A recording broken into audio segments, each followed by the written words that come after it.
The version of you watching this right now is not the real you. It's a construct. A story stitched together by memories, labels, and unchallenged patterns that were handed to you long before you could even speak. That version of you, the one you're familiar with, is running on autopilot. It's responding to life through layers of outdated programming. And what you call your personality, that's not a fixed trait, it's a system of conditioned responses. The real you is buried under scripts you never chose. This isn't self-help fluff. This is quantum identity reprogramming, without the mysticism, without the spiritual bypassing, and without spending years chasing temporary breakthroughs that fade by Monday. This is where things change. For good. Because today, we're not just going to talk about identity. We're going to rewire it. You're about to go step by step through a complete system designed to uproot the default self you never consciously built and replace it with a self you choose, consciously, intentionally, and quantum accurately. This is for the person who's already done the journaling. This is for the one who's read the books, said the affirmations, tried to change, but keeps slipping back into the same invisible walls. The walls that don't look like walls at all. They look like just the way I am. You're about to learn how those walls were built, brick by brick, without your awareness. You'll see how your subconscious created loops that keep pulling you back to the version of yourself that matches your past, even when your future is screaming for something new. And the most shocking part? None of this is random. You are programmable. You have always been. But now, for the first time, you'll be holding the keyboard. We're going into the system. We're going to expose the illusions, confront the identity saboteur, rewire your mental codebase, reshape your brain's physical pathways, and permanently shift your emotional frequency to match the future version of yourself that already exists in potential. No fluff, no vague talk. Every chapter in this video has one mission: to show you, in precise terms, how to reprogram your identity with quantum-level changes that stick. And it all starts right now, with a truth most people go their entire lives without realizing. The identity you think is you was never yours to begin with. Let's begin. The version of you that wakes up each morning with a name, a personality, a past, a set of beliefs, preferences, and flaws has been running your life like a default operating system. And yet, most people never stop to ask, where did this identity come from? Who built it? More importantly, can it be changed? You were not born with identity. You were born with potential. Identity was assigned. Over time, it was layered onto you like digital code.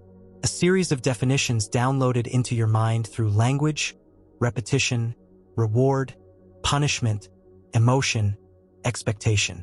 From the outside in. And that's where the fracture began. You didn't choose who you became. You adapted. To survive. To belong. To be loved. You mirrored, mimicked, and absorbed until you started believing the story. Now, you walk through life reacting to it from inside a psychological framework you didn't even write. Let's make this clear. Identity is not personality. It's not even behavior. Identity is the core filter through which you experience reality. It tells your nervous system who you are, and in turn, tells your environment what to reflect back.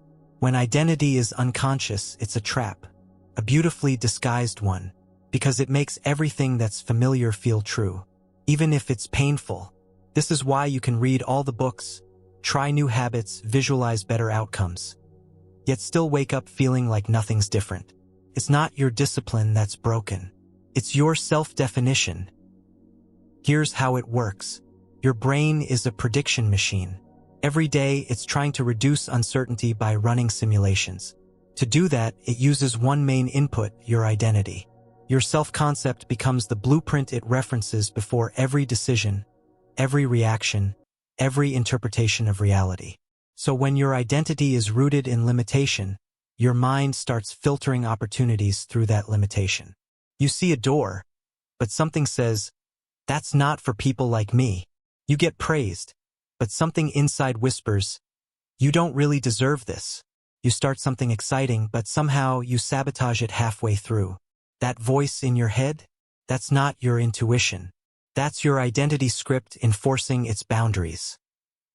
And this is why trying to change your life without changing your identity doesn't work. Because no matter how much action you take, if your root definition of self doesn't evolve, your system will drag you back into alignment with your old version. This explains why change often feels like self-betrayal, because you've been conditioned to protect the identity you were assigned, even if it's no longer serving you, especially if it feels familiar. Familiar equals safe, and the subconscious always prioritizes safety over progress. Now here's the breakthrough. Your identity is not a fixed object. It's a programmable interface. It's malleable, dynamic, subject to input. And just like a computer system, what was programmed can be reprogrammed once you gain access to the controls. But before we begin rewiring anything, we need to fully expose how much of your current identity is running unconsciously. And we start by observing how identity hides itself in plain sight.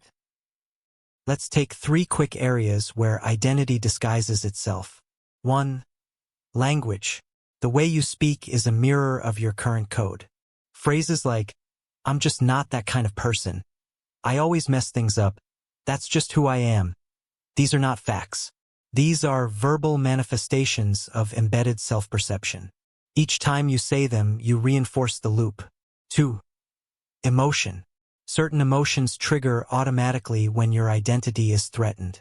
If you're locked into a story of, "I'm not enough," even a compliment can make you feel exposed or anxious. That discomfort isn't about the situation. It's your identity firewall activating to reject unfamiliar input. 3. Environment. The people, places, routines, and digital content you interact with are all reinforcing who you currently believe you are. If your surroundings reflect your past, your identity will keep looping the past, even as you reach for the future. So when you feel stuck, it's not laziness. It's loyalty. Loyalty to the version of you that your brain has accepted as known. Here's the deeper truth. You've been living inside a costume and mistaking it for your skin. But the costume has seams. And now you're beginning to notice them. Every time you say, "This isn't me anymore," every time you sense that gap between who you are and who you could be, you're touching the edges of your current programming. You're brushing up against the script. The discomfort you feel during growth is simply the old identity losing its grip. And that's a good thing. So let's summarize where we are right now. You are not your thoughts. You are not your past. You are not your habits. You are not your family's expectations. You are not the story society assigned you. You are the one observing all of it. And if you can observe it, you can change it. From this moment on, your job is no longer to protect your identity. Your job is to examine it, question it, strip it down to its source code. Because only then can you rebuild it, not as a reaction, but as a conscious creation. And now that you've seen the illusion, the next step is understanding exactly how this identity got installed in the first place. Because once you see the mechanics, you'll realize it wasn't random. Next, we will uncover the hidden ways you've been programmed, often without your awareness, and how that programming continues to influence your life today. Because knowing your identity is programmable means nothing until you see the original script that's been running the show. Now that you've seen that your identity isn't fixed, now that you understand it's a layered construct, not an unchangeable truth, the next question becomes unavoidable. Who installed it? And how did they do it? The answer is simpler and more unsettling than you think. You didn't choose your identity. It was programmed into you. From the moment you were born, your subconscious was wide open. No filters, no mental firewalls, just raw input being downloaded, faster than you could ever comprehend. Your environment was your first programmer. Every look, every sound, every reaction, every emotion, every word, encoded into your system. Your identity began forming before you had the language to describe it.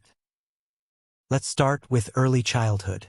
Between ages 0 and 7, your brain operates primarily in theta waves, a hypnotic state ideal for subconscious imprinting.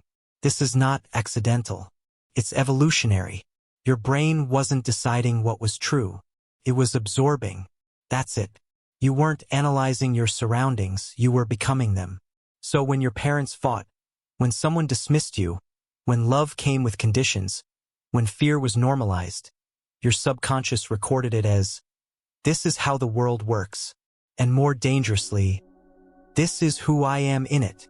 Even the most casual comment, "You're so dramatic. Why can't you be more like your sister? You're the smart one, not the athletic one," became concrete code. These weren't experiences. These were identity instructions. And they stuck. Let's go deeper. Think about this. You didn't choose your name. You didn't choose your nationality. You didn't choose your culture, religion, accent, diet, or traditions. You inherited them. And while that's not inherently negative, what matters is this. Most people never update the programming. They walk through life reacting to decisions made for them. They defend inherited beliefs as if they personally vetted them. They organize their entire personality around responses to experiences they didn't understand when they occurred. The result? You're a conscious adult, being directed by subconscious scripts written during unconscious childhood moments. Let's talk about culture for a moment. Culture is one of the most powerful identity shapers. It defines what's acceptable. It determines what's possible. Tells you what roles you can play and which roles are out of bounds. If you grew up in a culture that values achievement, failure becomes a threat to your worth.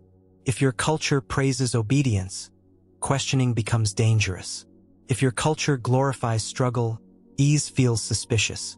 If your culture defines success narrowly, everything outside that box becomes invisible. You start playing roles instead of expressing self. And the scariest part? You don't even realize it. Because once identity programming is normalized, it disappears into the background. It becomes just the way things are. Now let's talk about language, not in terms of speech, but in terms of internal narration. Your inner voice isn't yours. It's an echo, a repetition of the words you heard the most, especially during emotional moments. The way you speak to yourself is a mirror of how others spoke to you, directly or indirectly, when your identity was being formed. When you mess up and say, "I'm such an idiot," that's not random. That's learned self-talk from someone, somewhere, who made you feel that was true. When you say, "I always attract the wrong people," or "I can't trust anyone," you're not describing reality. You're describing the internalized outcome of experiences that conditioned you to generalize. You're not thinking, you're repeating. That's programming. Here's something people miss. Trauma doesn't just hurt.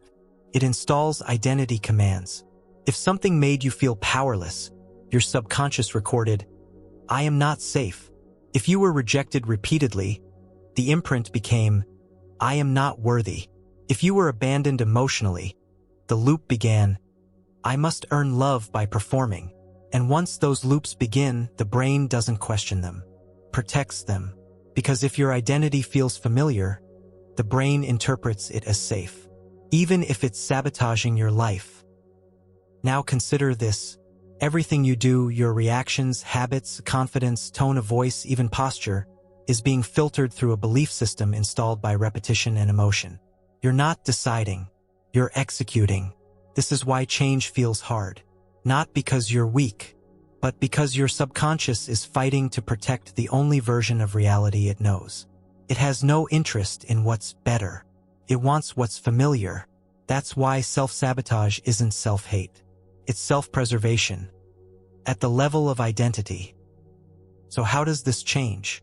First, by exposing it. Bringing what's automatic into awareness. You start by paying attention to emotional charge. When something triggers you, strong anger, fear, guilt, shame, it's not the situation. It's a threat to your identity code. Every time you feel disproportionate emotion, ask, what belief about myself is being activated right now? Then go back to where you learned that belief. Whose voice is still echoing? This step is not about blame. It's about authorship. You cannot rewrite a script if you don't know who wrote the current one. And here's the most important truth of this chapter. Your current identity is not your fault. But your future identity is your responsibility. You didn't install the first program, but now you have access to the controls. And it begins with one fundamental realization. Your subconscious is not a mystery. It's a machine, and machines run on code. So now that you see how your environment, culture, childhood, and language created your identity, Now that you recognize your inner voice as a reflection of past input, it's time to go even deeper into the hidden realm that's been calling the shots all along, your subconscious. Next, we will uncover how your subconscious locks you into a predictable loop, and how quantum influence explains why your future is being recycled by your unexamined past. Because if you're not the one making the decisions, who is? Your subconscious is not passive. It's the most powerful force directing your identity, and it's been doing it behind the curtain. Now that you understand how early programming formed the identity you're living from, the next layer of truth gets more confronting. You are not making most of your decisions. Your subconscious is, and until that changes, your future will look a lot like your past. Not because that's your destiny, but because your internal systems are looping the same code again and again, expecting a different result. Let's break it down. The subconscious mind is responsible for over 95% of your daily behavior. It's not emotional. It's not moral. It's not strategic. It's simply efficient. It loves patterns, creates loops.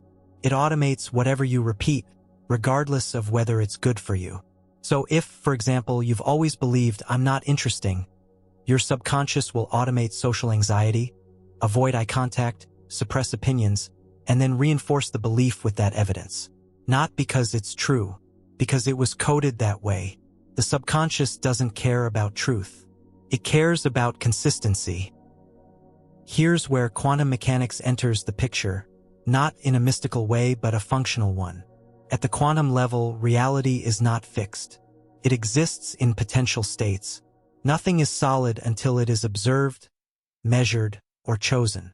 This isn't philosophy. It's physics. And your subconscious mind? It's the observer. It collapses potential into reality, based on what it believes to be true.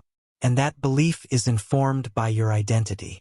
So when your subconscious holds a belief like people can't be trusted, it filters every interaction through that lens. Even if someone is genuinely trustworthy, your mind scans for proof of betrayal. Your body tightens. Your tone shifts. You become cold or defensive. The energy changes, and that person now reflects back exactly what you expected. Now your subconscious says, "See? I told you." And the loop continues. This is not imagination. This is cause and effect.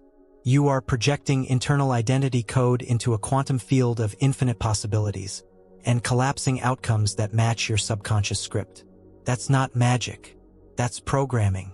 So when people say your thoughts create your reality, they're only half right. It's not just your conscious thoughts. It's the subconscious beliefs behind them that shape what you perceive, pursue, or repel. Let's go deeper. Your subconscious isn't just influencing your decisions. It's selecting your reality bandwidth. When your internal identity says, "I don't belong here," you literally don't see opportunities to belong. You won't notice a new connection. You won't hear a compliment as sincere. You won't pursue something bold. You'll unconsciously remove yourself from the possibility of connection and call it reality. This is why your identity must be reprogrammed at the subconscious level. Because until it accepts the new self-image, it will protect the old one with surgical precision. Now here's the real trap. Your subconscious will even use logic to defend its outdated code. You'll say, "I'm not good at relationships," and it will bring up a memory to confirm it. You'll say, "I'm not creative." It'll pull a past moment where someone rejected your idea. You'll say, "I can't succeed." It'll remind you of every failure. It's not trying to hurt you. It's trying to protect what it knows. Your job isn't to argue with it. Your job is to feed it new instructions. So how do you break the loop? Step 1 is recognition. You must catch the moment when your subconscious code is overriding your conscious desire. This usually shows up as resistance, fear, or doubt, right at the edge of expansion. Step 2 is interruption. Pattern interruption is the fastest way to break identity loops. You have to shock the system, change your reaction, challenge the old belief in real time. When you do this consistently, the subconscious starts flagging the old code as unreliable. Step 3 is reinforcement. You don't just install new beliefs by saying them. You install them by living them. Action is the final stage of coding. Behavior convinces the subconscious that the new identity is real. You're not stuck because change is hard. You're stuck because your subconscious doesn't yet believe the new identity is safe. And that's the shift. Rewire the subconscious and it no longer protects the old you. It starts protecting the future you. Now that you've seen the power your subconscious holds over your reality. Next, we will expose how predictable thought patterns trap you in mental repetition and exactly how to break free from that predictable loop once and for all. Because understanding the code is only step one. Breaking out of it is where transformation begins. Now that you've seen how your subconscious acts as a filtering system, collapsing potential into predictable outcomes based on your internal script, there's a deeper pattern we need to confront. Most of your thoughts aren't yours, and most of your reactions, recycled, not just from last week or last year, but from patterns you've been rehearsing for decades. This is the matrix no one talks about. The matrix isn't a futuristic simulation. It's the mental repetition loop your brain uses to reduce energy consumption. Prefers the familiar, so it automates your identity. It builds mental highways, well-worn tracks of emotion, memory, and interpretation. And unless interrupted, those same mental highways run every day, telling you how to feel, who to be, and what to expect. That's not self-awareness. That's programming. Let's get scientific for a moment. Neuroscience estimates that 95% of the thoughts you think today are the same as the ones you thought yesterday. And those thoughts create the same chemicals in the body, which trigger the same emotions, which reinforce the same behaviors. This is why change often feels like running on a treadmill. You're moving, but you're not getting anywhere. Because your internal GPS is set to loop. And unless you interrupt the sequence, your mind will keep choosing thoughts that align with who you've always been, even when it contradicts what you say you want. Let's break down the components of this trap. 1. Familiar thought pathways. Your neurons fire in patterns. When you repeat a thought enough times, it becomes neurologically efficient. Your brain says, let's save energy, just run the old path. And so it does. But this means your present moment experience is being generated by shortcuts from your past. 2. Emotional addiction. Every thought triggers a chemical, and over time you become physically addicted to the emotions you feel most often. Stress, shame, anxiety, even hopelessness. Not because you want to feel them, but because your body is conditioned to expect them. So when you start feeling peace or confidence, your body literally resists it. It sends warning signals. Why? Because peace doesn't match the programming. It feels unfamiliar and therefore unsafe. 3. Cognitive bias filters. Your brain deletes any evidence that contradicts your identity. If you believe you're unlucky and something good happens, your mind won't even register it as meaningful. But the second something bad happens, immediate confirmation. That's not logic. That's identity protection. Now here's the kicker. The more you repeat a thought, the more real it feels. Not because it's true, but because your system rewards familiarity with certainty. And certainty gets mistaken for truth. So you might say, I just feel like I'll never succeed. What you really mean is, I've rehearsed failure so often. My system now defaults to it. This is the matrix, and the first step out of it is seeing it. Start observing your thoughts like code, not commandments. When you hear, I'm not ready, pause. That's a line of code, not a fact. When you hear people like me don't do things like that, pause again. Another loop. Your job now is to disrupt. Disrupt the rhythm. Disrupt the chemistry. Disrupt the illusion that these thoughts are you. Because you are not your thoughts. You are the thinker, the observer, the programmer. Here's the strategy to start unplugging. Step 1. Label the loop.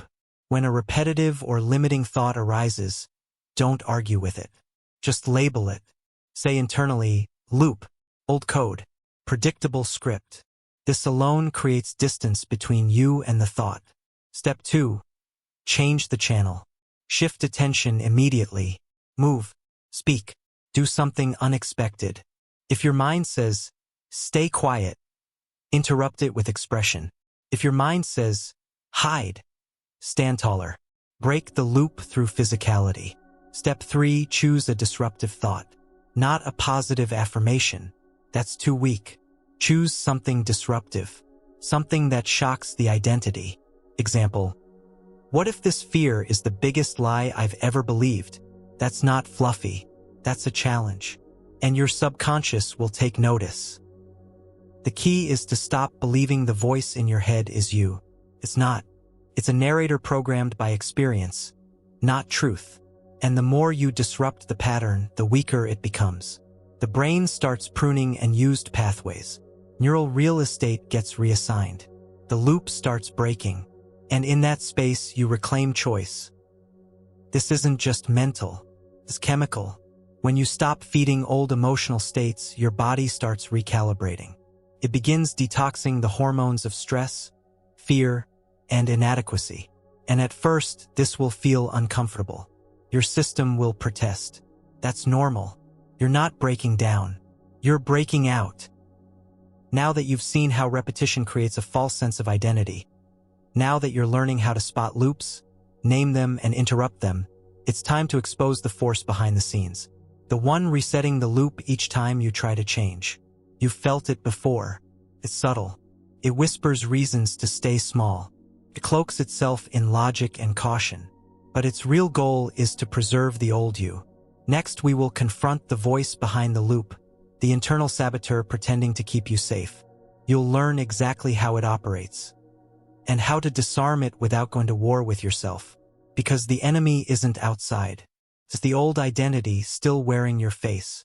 You've started recognizing the loop. You've seen how your thoughts repeat based on old wiring. You've even begun disrupting that rhythm, breaking the trance.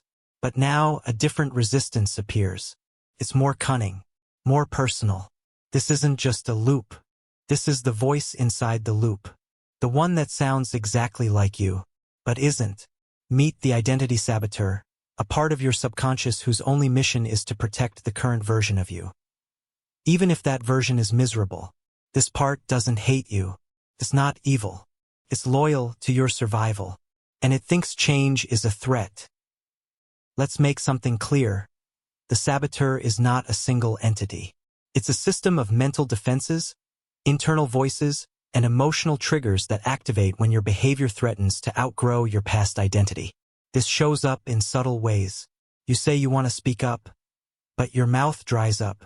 You schedule a bold move, but cancel it last minute. You start making progress, but suddenly feel overwhelmed and exhausted. And then comes the voice. Maybe now isn't the right time. Let's just wait until things are more stable. Who do you think you are? That's not intuition. That's preservation. That's the saboteur. So how does this saboteur get its power? It thrives on credibility. It has access to your memories, your insecurities, your inner patterns. It knows exactly where to place doubt. It references your past as proof. Pretends it's helping. It says, be realistic. It says, just stay here. At least we know what this feels like. And if you're not conscious, you'll confuse its fear for your voice. But here's the twist. The saboteur is terrified of irrelevance. If you stop identifying with the old you, it has no job. If you succeed in becoming your future self, it gets fired. So it escalates. Not violently, strategically. It disguises itself as logic. Pretends to care. It wraps limitation in the language of wisdom. And you believe it because it sounds familiar. It's been practicing your voice for years. So how do you respond? You don't fight it. You don't ignore it. You disarm it. And the first move is this: separate identity from instinct. Start labeling the voice. Don't say, I'm scared. Say, the saboteur is speaking. Just that shift reclaims authority. You are not the voice. You are the one hearing it. Next, respond with data. When it says, you've never done this before, say, exactly, and that's why I must. When it says, you'll mess it up like last time, say, that version of me no longer runs this show. Speak in a tone that's firm but not hostile. You're not trying to destroy the saboteur, you're retraining it. Here's a surprising truth. Your saboteur is a misguided ally. It's trying to keep you safe using outdated criteria. This fear is based on past pain, past rejection, past failure, not your current capability. So the more you prove to it that expansion is survivable, the quieter it becomes. It needs evidence, not promises. Here's a simple method. 1. Listen intentionally. Notice the moment it appears. Listen without judgment. Write down what it says. This depersonalizes the message. 2. Translate the fear. Behind every sabotage thought is a root fear. Find it. Name it. This isn't about being tired. This is fear of being seen. 3. Create a new safety signal. The saboteur doesn't trust ambition. So show it that success doesn't mean rejection. That visibility doesn't equal danger. You do this by consistently acting through the fear and surviving. And over time, something incredible happens. The saboteur starts to shift. It stops panicking. It begins to listen. And eventually it joins you, because when your subconscious sees that the new identity brings more safety, freedom, and clarity than the old one, it stops defending the past and starts protecting the future. Now that you've unmasked the saboteur, now that you've seen how it mimics your voice, leverages your past, and protects outdated stories, you're ready to learn how the entire system operates. Next, we will reveal the deeper architecture of identity, how it functions like quantum code, and how one single belief can trigger a cascade of changes across your entire reality. Because if your mind is a system, it's time you learn to rewrite it. You've seen the saboteur. You've heard its logic. You now recognize that voice as a defender of the past, not a guide to the future. But why does it work so well? Why does the mind protect the old self with such devotion? It's not random. It's systemic. Because your mind doesn't operate like a simple linear processor. It operates like a holographic quantum system. And if you don't understand the rules of that system, you can't reprogram it. Not fully. Not permanently. Let's redefine what identity really is. Identity isn't just a list of traits or preferences. It's a multidimensional code, a mental operating system built from beliefs, memories, expectations, and stored emotions. And this code doesn't live in one part of your mind. It's spread throughout the system like a hologram. A hologram is a structure where every small part contains the blueprint of the whole. That means every part of your identity reflects the entire pattern. So if even one belief is distorted, it skews everything you think, feel, and perceive. This is why people can change a single belief, and suddenly their relationships, finances, or confidence improve without directly working on them. Change the code at the root, and the system updates itself. But how does this code form? It begins with emotional impact. When an experience carries intensity, pain, shame, excitement, trauma, your brain marks it as important. That experience gets stored in high definition, not just as memory but as identity data. It's not stored as something that happened. It's stored as something that defines me.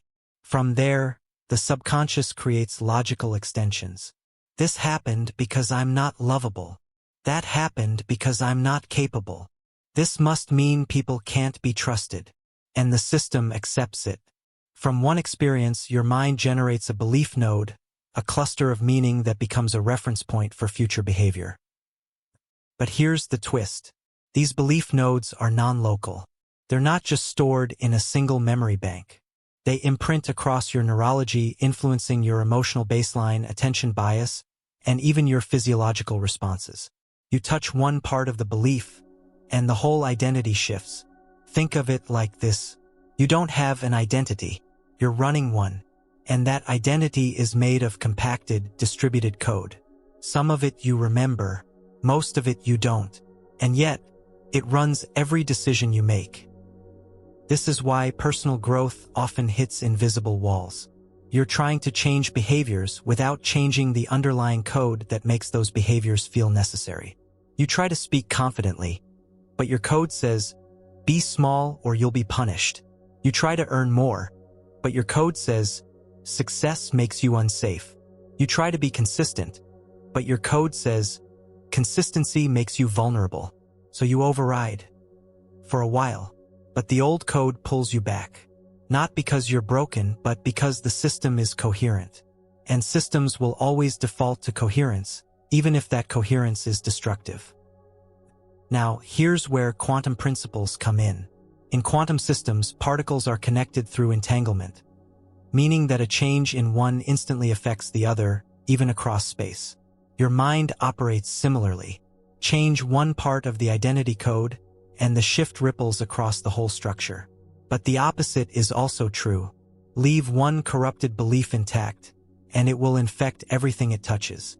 This is why surface-level change doesn't work. Affirmations can't override architecture.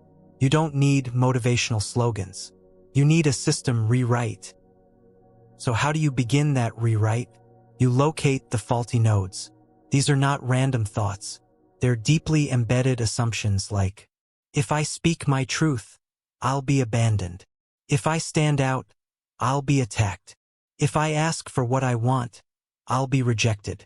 These aren't stories you consciously created. They were conclusions made during moments of emotional overwhelm. And once formed, they started generating behavior patterns that felt natural. But they're not natural. They're coded responses.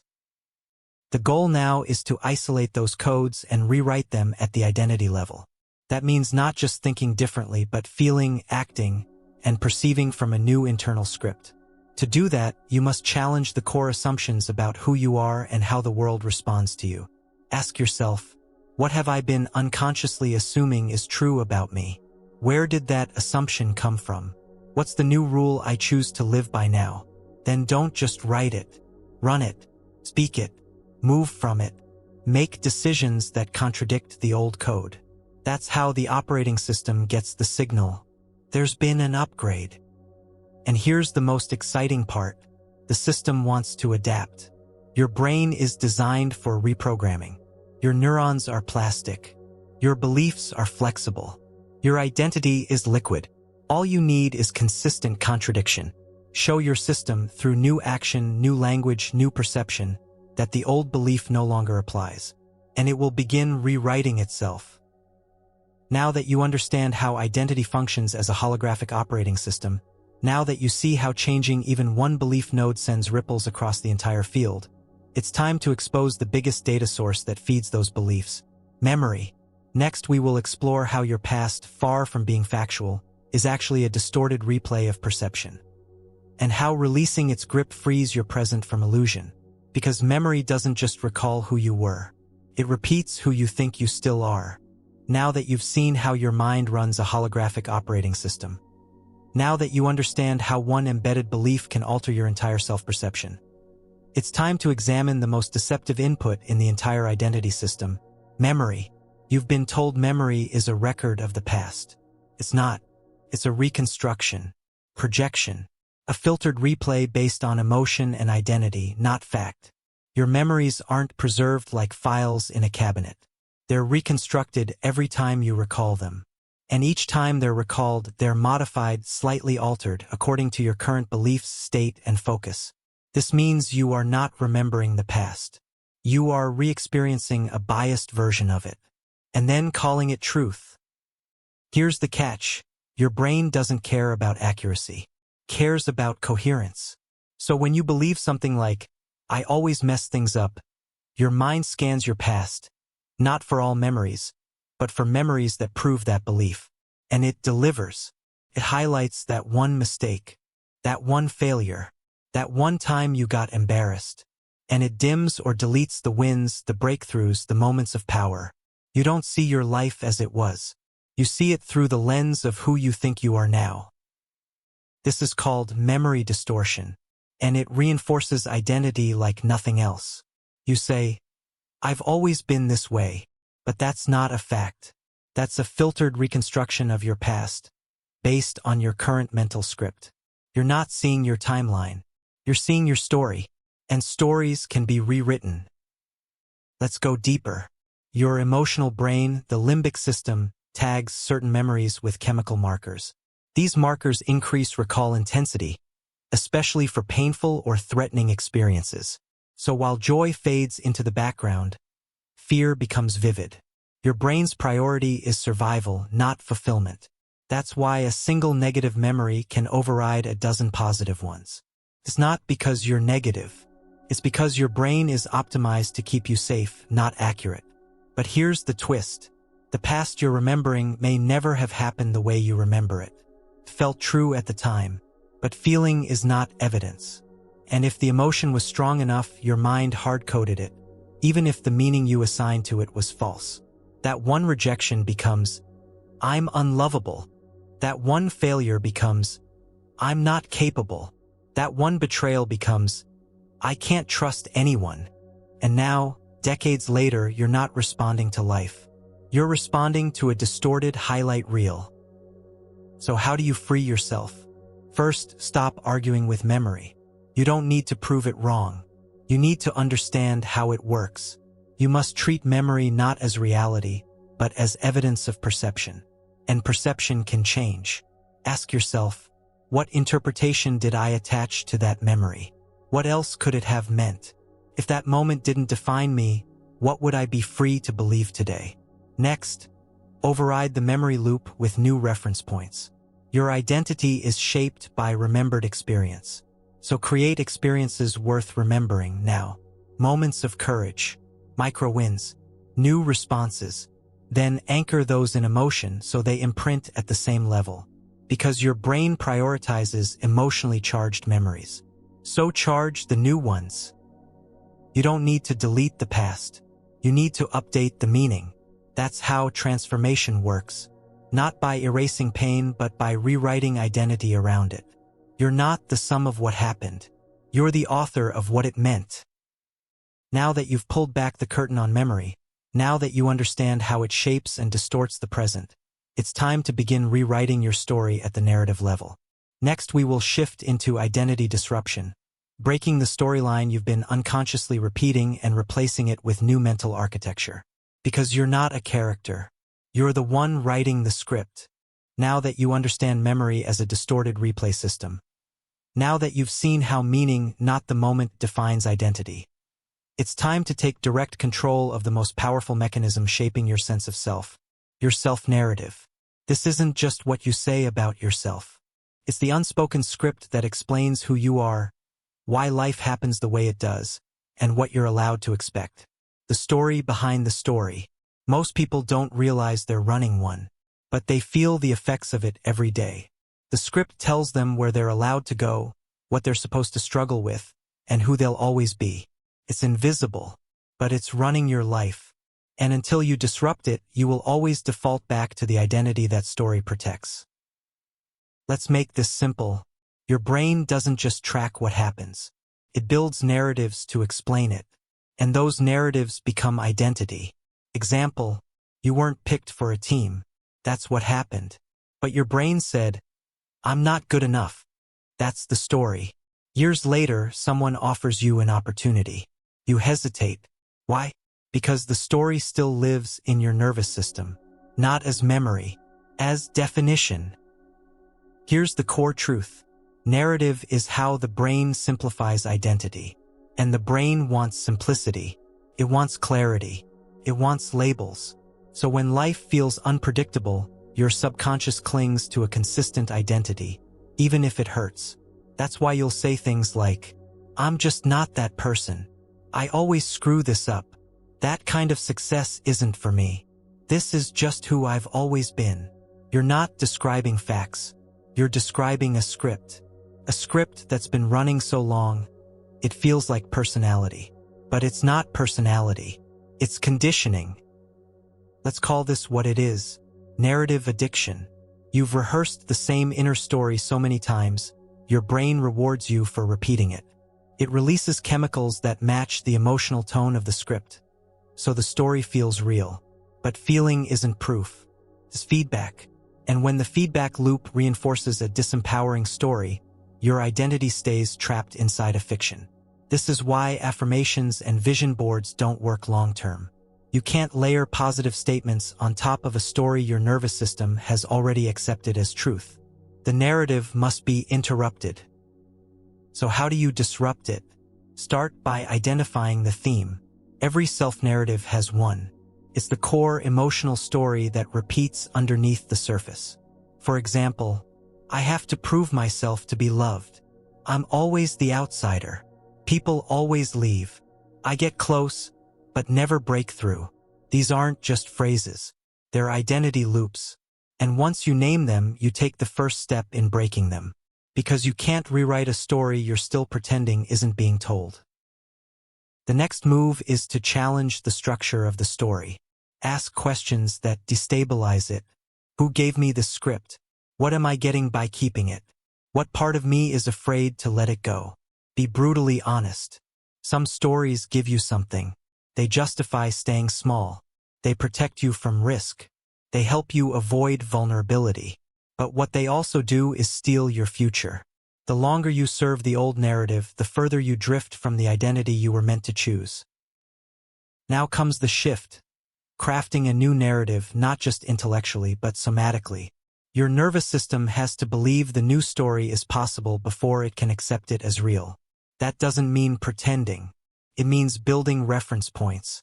If your old story says, I'm always overlooked, your new story could be, I speak with clarity and people feel my presence. But you don't just say it. You act on it. You collect evidence for it. You rehearse it in voice, posture, and movement. You imprint it through microbehaviors. That's how the nervous system begins upgrading its narrative. Let's simplify the formula. Spot the script. What inner theme keeps repeating in your life? Break the emotional link. Interrupt the emotion that reinforces the story. Shock it. Laugh at it. Move your body. Don't feed it. Recode the sentence. Flip the statement. Replace I never belong with I create belonging wherever I go. Rehearse the shift. Speak it aloud. Make decisions aligned with it. Anchor it with breath and movement. This is somatic storytelling, real identity work. One powerful technique. Say the old story out loud in an exaggerated, sarcastic tone. I'm just a giant failure and everyone's out to get me. Say it until your nervous system rejects it. Until it sounds absurd. Because it is. This isn't just mental reprogramming. It's neurological comedy. It's stripping the story of seriousness so your brain stops taking it as gospel. You were born free. The story was installed. And now it's your responsibility to narrate something new. Because you are not the victim of a script. You are the author of the rewrite. Now that you've learned how narrative shapes identity, and how to disrupt and rewrite that narrative in real time, you're ready to look at the tiny beliefs hiding underneath it all. Because while the story is powerful, it's the micro-beliefs buried inside it that are silently collapsing your entire reality. Next, we will isolate the smallest beliefs that hold the greatest weight, and show how changing one can shift everything you think is true. Because it only takes a single false belief to hold your future hostage. You've rewritten the story. You've challenged the emotional theme. You've started living in a new narrative. But underneath all that, there's something even more stubborn, more subtle, more quietly destructive. It's not the story. It's the sentence the story rests on. The sentence you don't even realize you believe. This is the micro-belief, a seemingly tiny idea that holds up entire structures of behavior, identity, and perception. And the dangerous part? You don't question it. You don't even know it's there. But it's controlling everything. Let's define this. A micro-belief is a deeply embedded assumption you've never examined, but that acts as a rule inside your system. It sounds like, I'm always one step behind. I'll never be the favorite. It's not safe to want too much. Something always goes wrong. I have to struggle or it doesn't count. These beliefs are not logical. They're not analyzed. They're installed. And once installed, they act like viruses in the code, corrupting every decision, every plan, every possibility. Here's why they're so dangerous. Because they're small, they escape detection. You'll notice the anxiety, the procrastination, the self-doubt, but not the micro-belief causing it. You'll treat the symptoms, not the code. And the identity loop resets. You'll say, why does this keep happening? Answer, because the same invisible belief is running underneath. Let's get surgical. Here's how to locate a micro-belief. Think of a goal you've struggled with for years. Ask, what's the unspoken rule I believe about this? Whatever sentence comes up, that's the micro-belief. Now challenge it. Ask, where did I learn this? What moment installed this? Has it ever been objectively true, or just emotionally reinforced? Most of the time, it traces back to a small, emotional moment, maybe one you barely remember. But your system remembers, and it's still protecting you. Here's what makes this profound. Your identity isn't built from huge events. It's built from repeated interpretations of small ones. And those interpretations become rules which your nervous system follows like law. If the rule says, I can't trust people, you'll block intimacy, even if you crave connection. If the rule says, I can't shine too brightly, you'll sabotage visibility even while seeking recognition. If the rule says, nothing ever works out, you'll expect disappointment, even while hoping for breakthrough. You won't fight the belief. You'll adjust your behavior to comply with it. That's the trap. To escape it, you need to rewrite the rule. Not just in theory, but in language, action, and feeling. Step 1. Write the old belief. Be specific. Example, I only succeed when I'm under extreme pressure. Step 2. Flip it.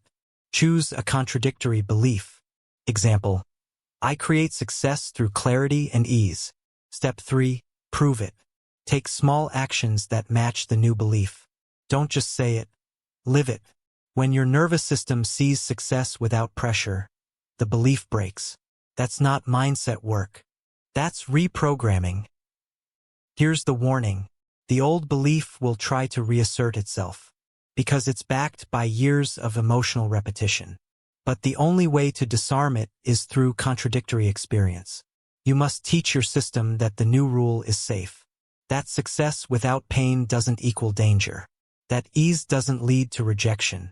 You don't override beliefs with willpower. You override them with evidence. And here's the surprise. When one micro-belief collapses, everything it supported falls with it. You shift from, I'm not worthy, to I belong.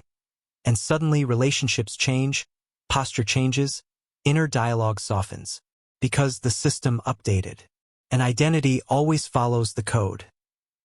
Now that you've seen the impact of just one micro-belief, now that you understand how a single sentence can hold up an entire self, you're ready to activate the next level of awareness. Next, we will activate the most powerful mechanism of quantum identity reprogramming, the observer effect, and how simply watching your own mind can begin to alter it in real time. Because the moment you stop reacting, you start rewiring. You've begun dismantling micro-beliefs. You've exposed the sentences that were silently holding your identity in place.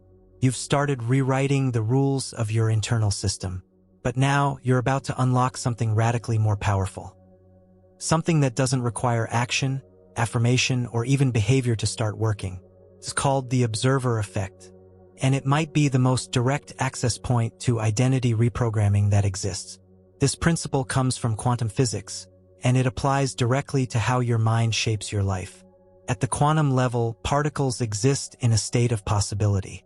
They don't become something until they are observed. The act of observing causes the potential to collapse into one reality. You don't just see the thing. Your seeing creates the thing. This isn't just physics. This is identity in motion. Because once you begin observing your thoughts, your behaviors, your inner reactions, not as you but as data, you begin altering them. Without resistance, without force, you stop being the program. You become the one reading the code. Let's make this simple. Most people live in reactivity. They don't notice their patterns, they become them. They don't catch the thought, they are the thought. That's why change feels so hard. Because you can't rewire what you're still identified with. The moment you observe a thought instead of being consumed by it, you create space. And space is power. It's the difference between I am anxious and there is anxiety here. That shift seems small. But in neurological terms, it's massive. It moves you from survival to sovereignty. Here's what happens when you observe a thought. You interrupt the automatic response. You weaken the emotional charge. You create a choice point, You reduce the brain's urgency to defend the belief. You begin rewiring in real time. Observation is disruption. And disruption is the beginning of freedom. You don't need to suppress thoughts. You don't need to judge them. You don't even need to fix them. You simply need to see them fully, clearly, without attachment. When the mind says, "You're not ready," don't argue. Observe. Label. There's fear showing up. When the mind says, "They don't respect you," pause. There's defensiveness arising. This is not mental chatter. It's code. And once you see it as code, you stop mistaking it for truth. Here's the shift in identity. You're not just someone trying to think better. You're the observer of thought itself. And that role puts you in the position of reprogrammer, not reactor. This is how you begin separating self from script. This is how you stop living the identity you inherited and begin authoring the one you choose. Now let's go deeper. Observation is not passive. It's participatory. The more you observe a pattern without indulging it, the weaker it gets. Neurons that don't fire together don't wire together, which means your old identity starts losing power not through force but through neglect. You're not battling your past. You're starving it. And simultaneously, the act of awareness amplifies your new identity. Every time you notice a moment where you could shrink and you give your system a new reference point. Observation becomes integration. This also works in real-time behavior. Let's say you're about to fall into a loop, procrastination, self-doubt, over-apologizing. Step back. Literally pause. Put your attention on the part of you that's aware of what's happening. Say silently, "I see the pattern. I am not the pattern." That statement alone creates enough neurological space to choose differently. You've broken the trance. One of the most practical tools here is the spot and shift method. Spot the script as it starts without judgment. Shift into observer mode. Ask, "What's happening right now?" Select a new response, even a tiny one. Over time, this rewires your system for awareness-first behavior. And when awareness precedes action, identity follows. You're not trying to become perfect. You're training your system to default to clarity instead of chaos. That clarity only comes when you stop being the storm and start becoming the sky. You don't stop thoughts by force. You stop being controlled by them through observation. And when enough awareness builds, the old identity loses its grip. Not through war, through visibility. Now that you've begun practicing awareness as a reprogramming tool, now that you've stopped reacting and started watching, you're ready to step into a truth that changes everything. You are not a fixed personality. You are a field of possibility. Next, we will explore the quantum nature of identity itself, how you're not becoming a new version of yourself, but selecting from an infinite field of already existing versions. Because personality is a pattern, but potential is your nature. You've stepped into the observer role. You've started seeing your thoughts as data, not definitions. You've stopped fighting the voice and started witnessing it. Now comes the next major leap. You are not a personality. You are a possibility field. Your identity is not a fixed entity moving slowly over time. It's a quantum structure, fluid, multidimensional, reactive to observation, and available to be reselect moment by moment. This is not metaphor. This is how your system operates. The idea of a static self is an illusion. You are not a linear upgrade of who you were last year. You are a system of patterns choosing from a pool of possible selves, based on the beliefs, focus, and emotions you give energy to. You are choosing a version of yourself every time you think, feel, or act. And now you can choose with intention. Let's break it down. In quantum mechanics, the idea of a superposition means multiple states exist simultaneously until one is observed. Once observed, it becomes the reality. The others collapse into unmanifested potential. Your identity works exactly the same.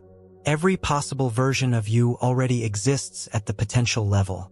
The bold one, the broken one, the clear one, the chaotic one, the version who leads, the version who hides. They are all present. The one that becomes real is the one you habitually select through thought, behavior, and repetition. Observation collapses potential into experience. This means you are not trying to create a better version of yourself. You are trying to select a version that already exists in the field of possibility. That's why change can happen in a moment. When you shift your attention to a new version of self, your brain rewires, your emotions shift, your posture changes. You don't grow into it. You choose it, and the system updates. Let's make this actionable. Step 1. Name the identity you want to activate. Be specific, not vague affirmations. Describe the version of you who already exists in potential. What do they believe? How do they speak? What do they tolerate? What do they not tolerate? How do they move through fear? Step 2. Locate your current default identity. Ask, which version of me am I running today? Don't shame it. Just name it. This brings contrast, and contrast creates choice. Step 3. Shift attention. Attention is power. Wherever you place it determines the version of you that gets activated. So speak, act, and move in alignment with the identity you choose. Not someday. Now. This isn't pretending. This is quantum alignment. You are not faking anything. You are accessing a version of you that exists, but has not been selected often enough to become dominant. When you embody that version long enough, the system makes it default. This is how identity upgrades become permanent. Not through effort, through selection and repetition. Here's a visual. Picture a boardroom. Each chair holds a different version of you. Confident, insecure, indecisive, assertive, doubtful, visionary. You've been letting the same version speak at every meeting. Now it's time to pick a new speaker. Let a new version lead the room. The others won't disappear. They'll wait their turn. But the more you elevate the one that aligns with your chosen future, the less power the old ones hold. You're not erasing anything. You're reprioritizing. Now, a word of warning. As you shift into a higher identity, parts of your system will resist. That's expected. You'll feel imposter syndrome. You'll feel out of place. You'll wonder if this version is too much. That's not failure. That's a sign you've moved outside the old operating zone. Keep choosing. Keep observing. Keep embodying. The system will recalibrate. So let's bring this together. You are not stuck. You are not slow. You are not becoming. You are selecting. And selection is a moment-to-moment process. Choose the version of you who matches the life you want. Choose it repeatedly. Act from it, not toward it. And you'll stop chasing change. You'll be living it. Now that you've seen how identity is a field of options, not a static personality, now that you understand how observation selects your reality, it's time to install the new version. Next, we will begin building the identity blueprint of your chosen self, mapping out the belief systems, neural commands, and internal architecture that support the upgrade. Because possibility is only power. When you install it, you now understand that identity isn't a permanent trait. It's a quantum selection, a choice you make by aligning your focus, behavior, and emotion with a version of yourself that already exists in potential. But awareness isn't enough. Once you've chosen that future self, you need a blueprint, a framework that makes it real, sustainable, and neurologically consistent. You're not just choosing who to be. You're building the infrastructure to hold that version of you in place. This is how you install Self 2.0, and it starts with design. Every identity blueprint consists of 3 components. Beliefs, the silent rules that define what is and isn't possible for you. Standards, or the behaviors, boundaries, and expectations that express those beliefs in action. Protocols, the automatic habits that reinforce your chosen self without requiring willpower. Most people try to change behavior without updating the belief. Or they try to force new habits while carrying the same identity. It doesn't work, because the subconscious will always default back to its original blueprint. So your job now is to rewrite the blueprint from the inside out, consciously, coherently, and completely. Step 1. Define the identity clearly. Who is this version of you? Not conceptually, precisely. Write out the belief system of Self 2.0. What do they believe about relationships, money, health, self-worth, visibility? What is non-negotiable for them? What do they tolerate? What do they reject? What emotional states are default? What is their posture, voice, tone, pace? Don't answer these vaguely. Get specific. Clarity makes it easier for your nervous system to mirror the new model. Step 2. Extract the standards. From those beliefs, derive standards, behaviors that become your new normal. For example, if Self 2.0 believes my time is valuable, the standard becomes I say no without apology. If they believe I speak with authority, the standard becomes I never diminish my voice to be liked. If they believe I am the cause, not the effect, the standard becomes I take responsibility without shame. These standards must be lived daily. They are not goals. They are identity expressions. Step 3. Design the protocols. These are automatic actions that support the identity without mental friction. They should require little to no thinking. For example, a daily reflection prompt. What did Self 2.0 do today? A morning identity rehearsal. Speaking your beliefs out loud. A movement routine that anchors the new self into the body. An identity playlist that primes emotional state. These protocols wire the new self into your neurology. They shift the identity from theory to default setting. But here's the key. You don't become Self 2.0 by perfection. You become it by consistency. And consistency doesn't mean never failing. It means returning quickly, reloading the blueprint every time the system glitches. That moment where you notice, I slipped into the old self, that's a win. That's the system catching errors in real time.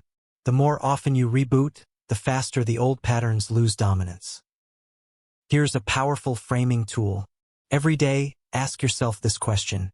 Who ran the show today? Self 1.0 or Self 2.0? Don't judge the answer. Track it. The goal isn't to be perfect.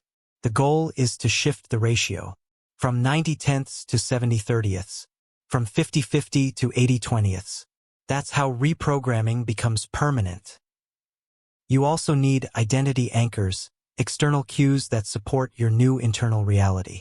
This includes the environments you spend time in, the content you consume, the people you interact with, the language you use aloud, the way you dress, walk, and enter a room.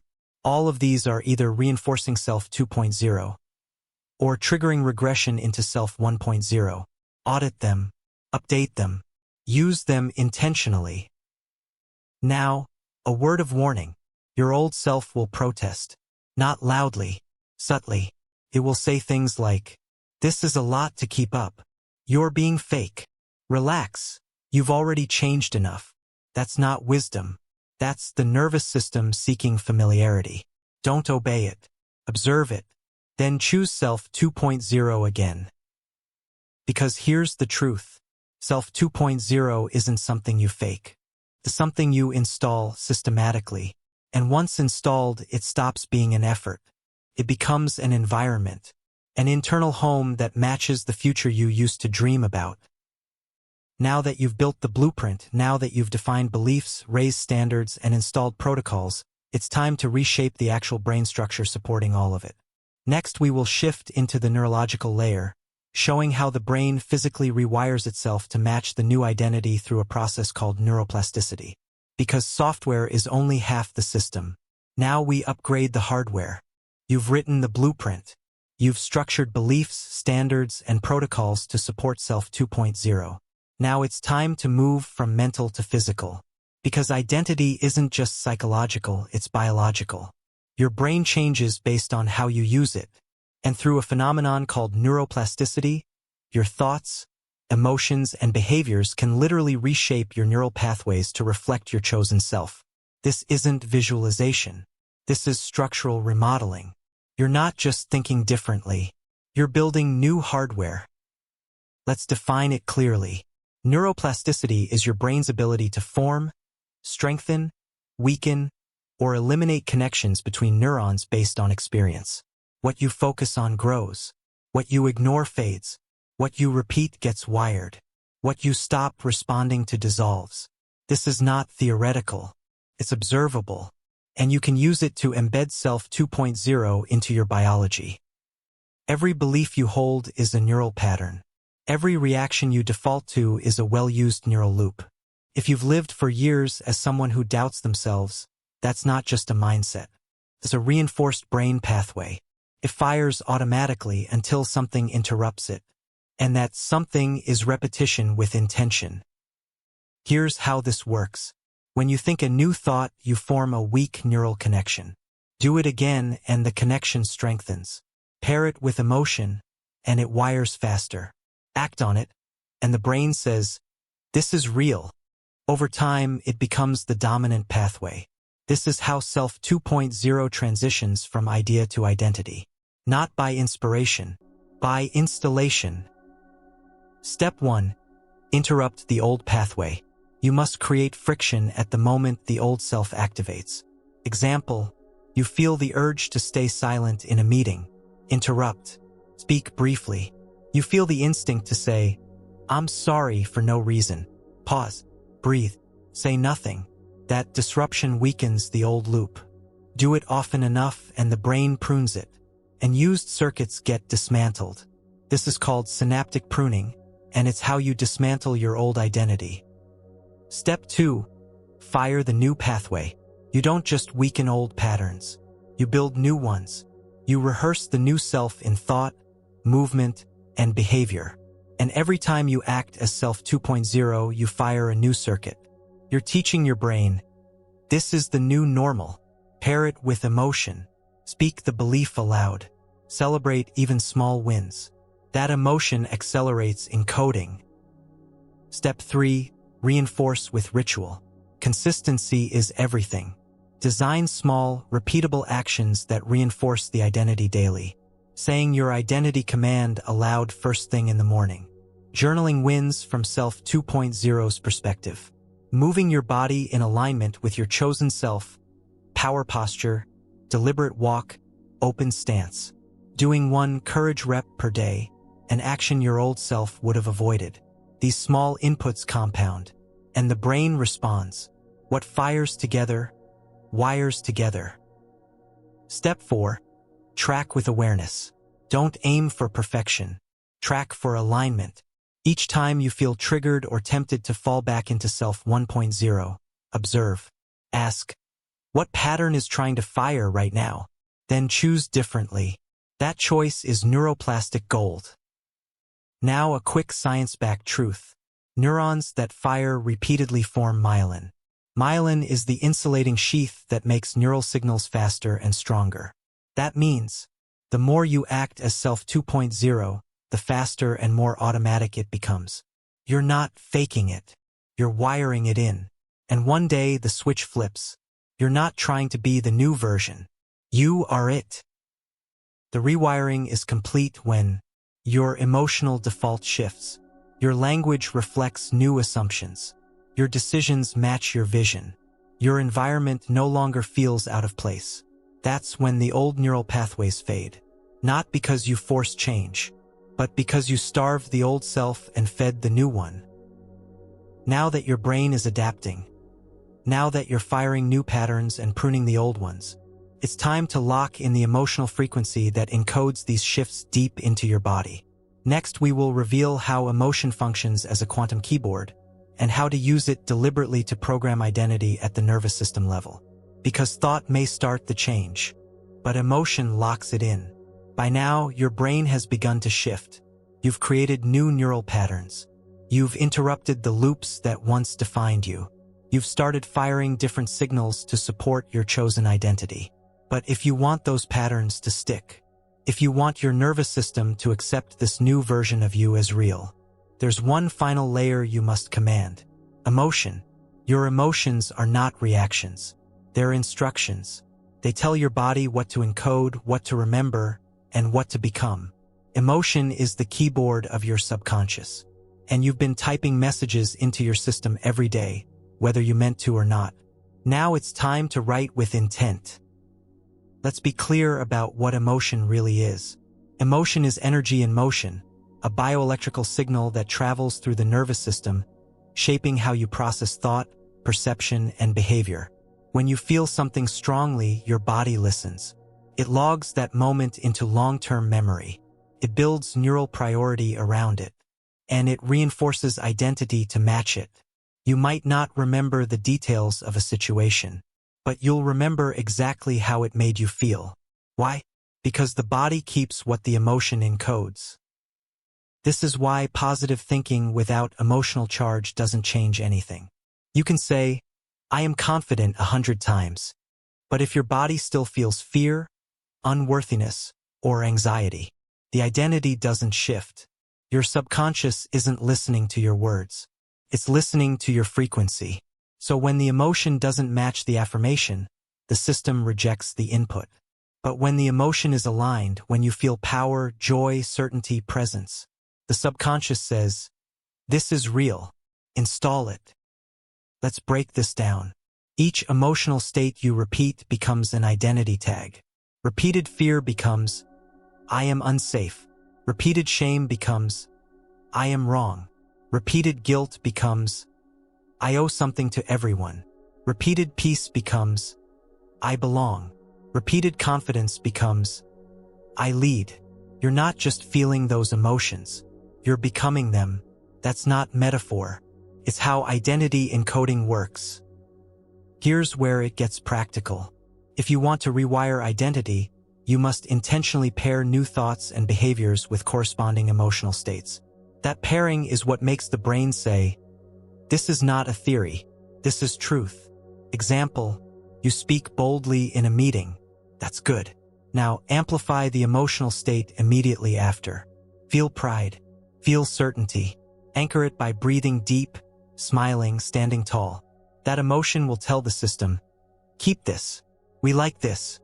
Do it again and again, and it becomes you. Now let's flip this. Unconscious emotion is how the old self survives. You start growing, but fear rises. That fear creates physical tension. That tension tells your brain, "Danger." Now the old identity fires back up to protect you. You just got emotionally hijacked back into the past. Unless you override it. Here's the strategy. Step 1. Catch the emotion early. Name it before it takes the wheel. Fear is here. Guilt is showing up. Step 2. Separate emotion from identity. Don't say, "I'm scared." Say, "There's a fear signal in the body." This removes personalization and allows observation. Step 3. Inject the chosen emotion. Use breathing, posture, facial expression, voice tonality, whatever signals power. You are not at the mercy of your emotions. You are the one generating them. One technique that works fast. Emotional rehearsal. Take 2 minutes a day. Visualize yourself as self 2.0. Not just acting differently, but feeling differently.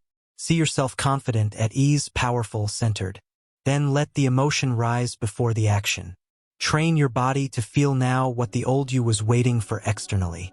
Your nervous system doesn't know the difference between imagined and real emotion.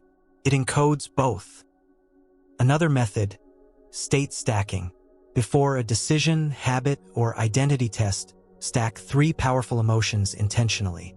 Gratitude for what you already have. Pride in the direction you're going. Excitement about what's possible next. Stacking positive states amplifies encoding. It wires the behavior deeper, faster, and with more longevity. Don't fake emotions. Generate them. Even if you feel low, ask, "What can I feel proud of today? What micro-win can I celebrate? What identity trait am I embodying right now?" Find it, feel it, fire it.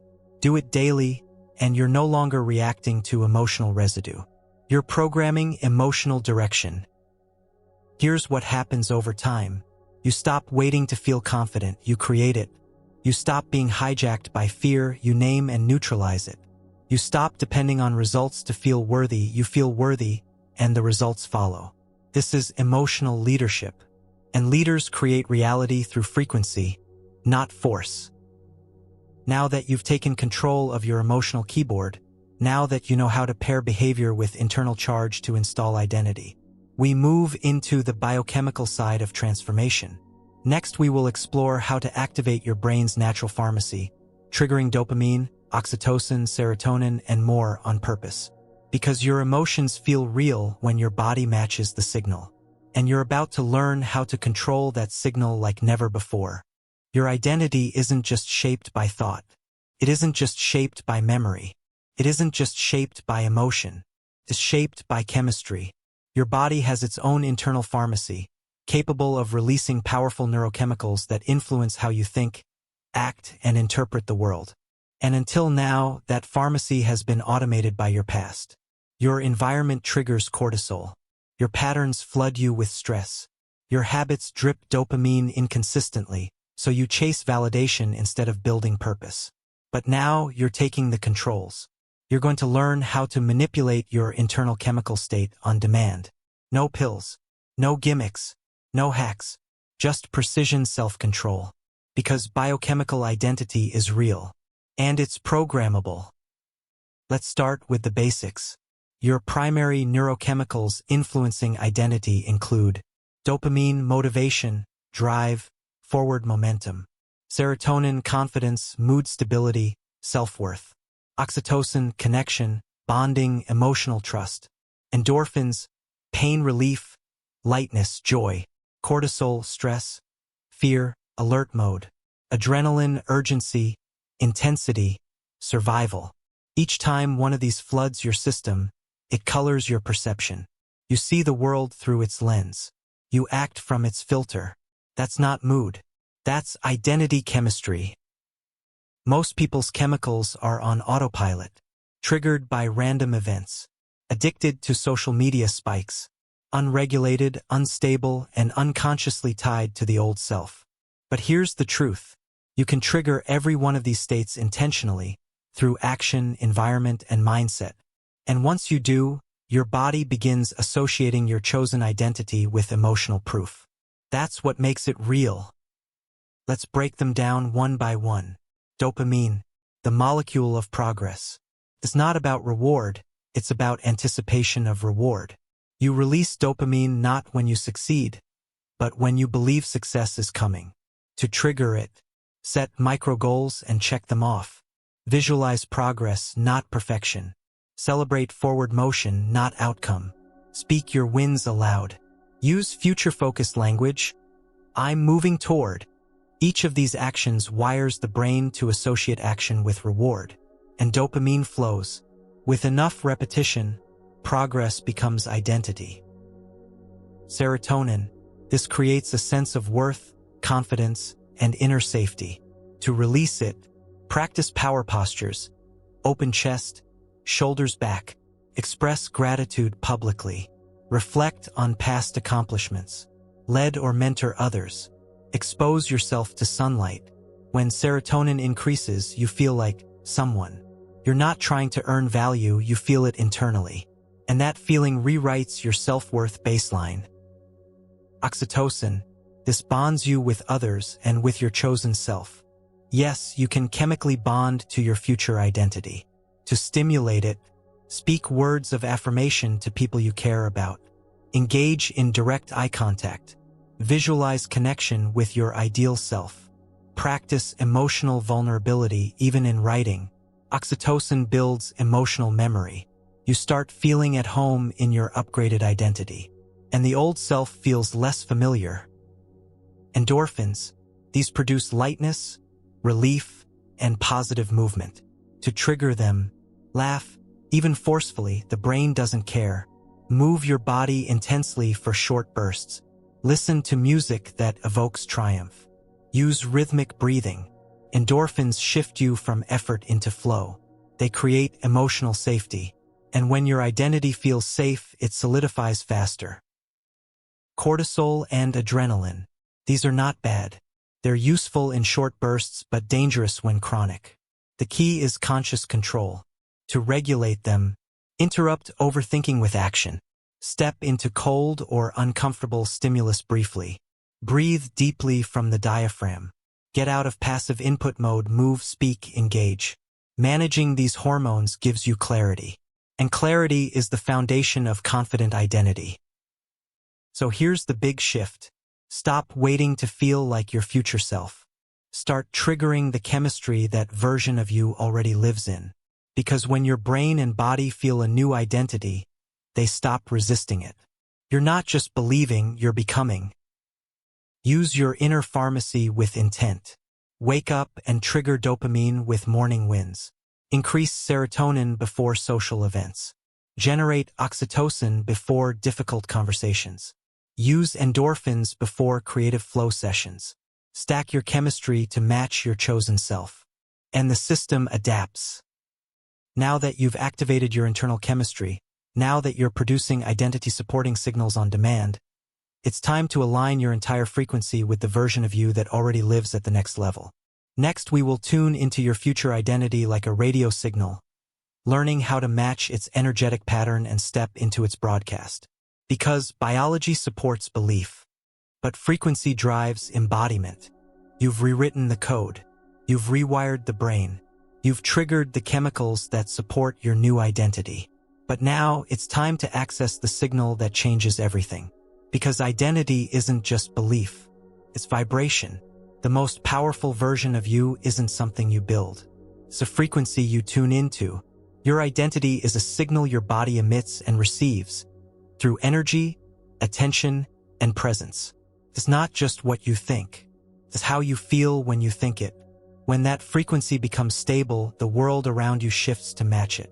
That's not spirituality. That's physics. Let's go deeper.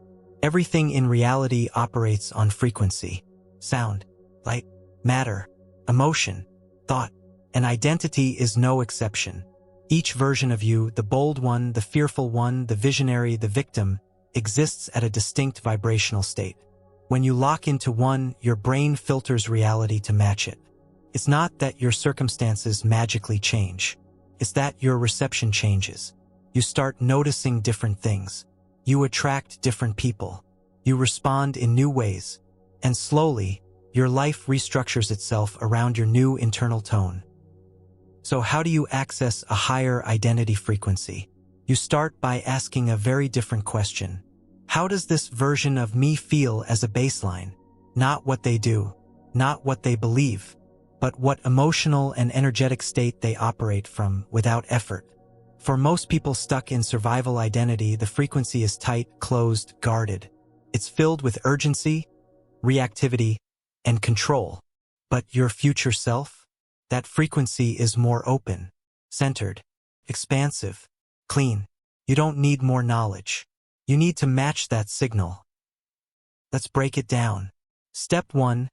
Locate the frequency. Close your eyes. Picture the version of you who already lives the life you want. How does their body feel when they wake up? How do they speak when no one's watching? What emotional tone sits behind their decisions? Feel it. Hold it. Memorize it. You're not fantasizing. You're tuning in. Step 2. Identify frequency disruptors. What drags you out of that state? Self-doubt, control addiction, proving energy, jealousy, information overload, mental clutter. These are not personality flaws. They're low-bandwidth signals pulling you out of alignment. You must become ruthless about regulating signal clarity. That means you clear, cancel, or reframe anything that hijacks your state. Not because it's wrong, because it weakens the frequency you're committed to living in. Step 3. Build your frequency anchors. These are physical and mental rituals that bring you back into the chosen vibration fast. Examples: a piece of music that evokes presence, a phrase that grounds you, a 90-second breath sequence, an object that holds intention, movement patterns that embody confidence or calm. Each of these is a frequency dial. Use them. The point isn't to force the emotion. It's to shift the signal until your body feels safe in the new identity. Step 4. Live in frequency before results. The trap is thinking, I'll feel calm once I get the deal. I'll feel worthy once they love me. I'll feel powerful when I have evidence. Wrong order. Feel it first. Live from it. Let it become the evidence. Because the quantum field isn't responding to your effort. It's responding to your coherence. Let's simplify. Your current self vibrates at a certain emotional bandwidth. Your future self vibrates at a different one. Every decision either tunes you closer or pulls you out. Your job isn't to chase the future. Your job is to tune into it until it tunes back into you. One method that accelerates this: frequency journaling. Each day, write from your future identity, as if it already exists. Not "I will," but "I am." Describe how they think, what they love, how they respond. Then ask, what would this version of me do next? That single question recenters your actions around energetic alignment, not intellectual guessing. Another powerful practice: frequency walking. Go outside and walk, not for fitness but for embodiment. Move as your future self. Walk slower or faster, more deliberate or fluid, whatever matches the state. This rewires your nervous system to treat that identity as real now. The subconscious responds more to rhythm and motion than language. Use that. Now here's the long-term truth. You don't need to hold the new frequency all day. You only need to visit it frequently and consistently. Each time you return to it, you deepen the groove. You make it easier to access next time. Eventually, it becomes the default tone of your system. Not because you forced it, because you matched it long enough to make it feel like home. Now that you understand how to tune into identity through energetic precision, now that you know how to stabilize the frequency of your chosen self, it's time to see how that frequency reflects back. Next, we will explore the mirror principle and reveal how your relationships, setbacks, and opportunities are direct reflections of your internal identity code. Because your world isn't random. It's a mirror. You've tuned into the frequency of your future identity. You've stabilized the emotional and energetic signal of the version of you want to become. Now you're going to witness what happens next. Not in your journal, not in your affirmations, but in your external world. Because the world doesn't respond to what you say you want. It responds to who you think you are. This is the mirror principle, and it's not conceptual. It's constant. Your relationships, your environment, your income, your patterns, your obstacles, they're all reflecting your current identity frequency. And if you don't like what they're showing you, the answer isn't out there. It's in the mirror. Let's get honest. If you keep attracting the same kind of partner, the mirror is showing you what you believe about love and self-worth. If you keep plateauing in money, the mirror is showing you what you believe you're allowed to earn. If people interrupt you, ignore you, or overtalk you, the mirror is showing you what you believe you deserve. These aren't personal attacks. They're frequency matches. Not punishment. Not karma. Just feedback. Here's the shift. You stop blaming. You start decoding. Every external interaction is data. You either react to it emotionally or study it strategically. And the moment you treat your life as a mirror, you regain power. Because you no longer fight reality. You upgrade the signal that creates it. Let's break this into application. Step 1. Identify recurring reflections. What keeps showing up in your reality? Write down repeating patterns. Same arguments. Same rejections. Same missed chances. Same inner dialogue in different settings. Those aren't coincidences. They're mirrors revealing internal code. Step 2. Ask the decoding question. For each reflection, ask, what would I have to believe about myself for this to feel normal? That belief is your frequency. That belief is what your subconscious projects into every room you enter, even if your words say something different. Step 3. Interrupt the match. Now that you see the reflection, change your energetic input.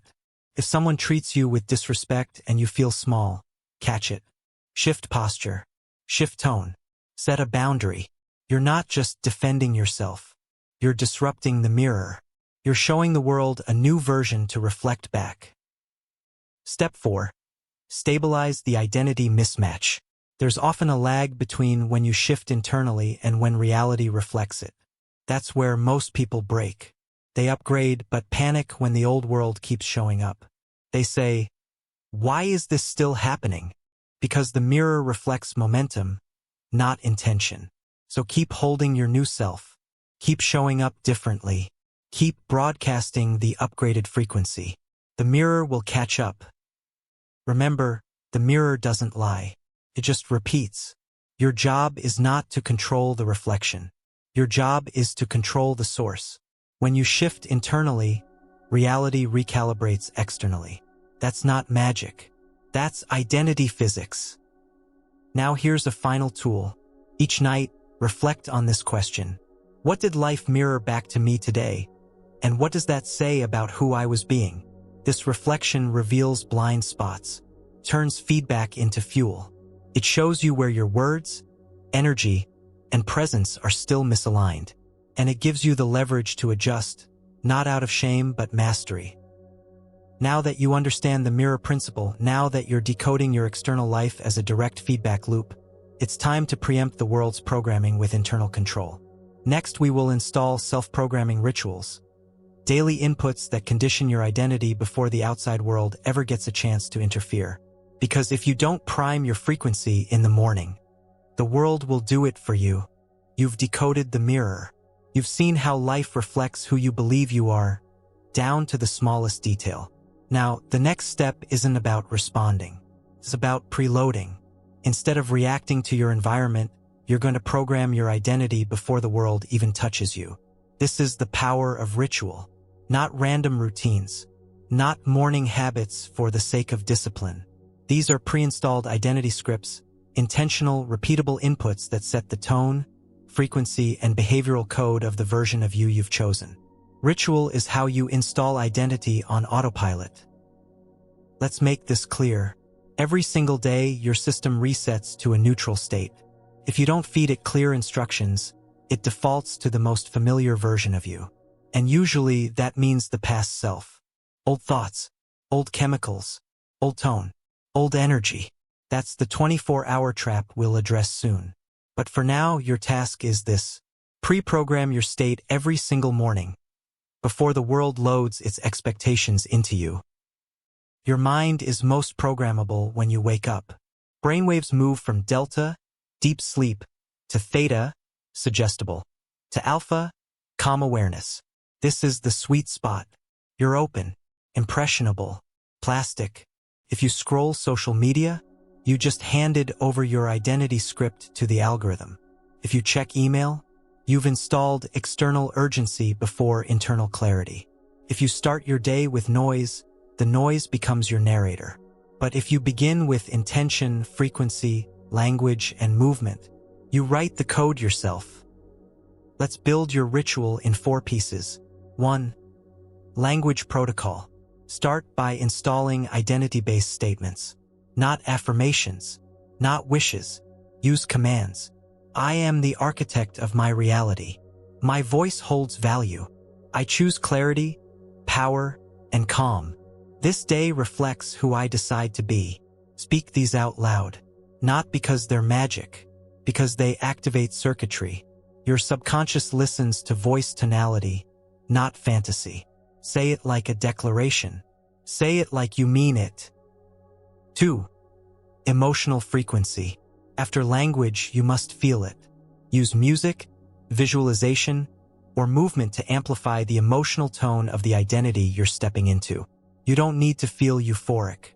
You need to feel deliberate. Ask yourself, what would self 2.0 feel right now before any outcome has occurred? Then summon that signal. Hold it for 2 minutes. Anchor it with posture, breath, and mental imagery. Your system will recognize the match and begin to believe. 3. Physical alignment. Now that your mind is listening and your emotions are tuned, get your body on board. Move like your upgraded identity. This might mean stretching with presence, walking as if you're already living the day ahead, doing 60 seconds of motion that creates energy and clarity. Your body reinforces identity faster than thought, because when you move as if something's true, the nervous system doesn't question it. It just adapts. 4. Future referencing. Before you leave your morning space, answer one question. What would my future self thank me for doing today? Don't list 10 things. Choose one. One aligned action.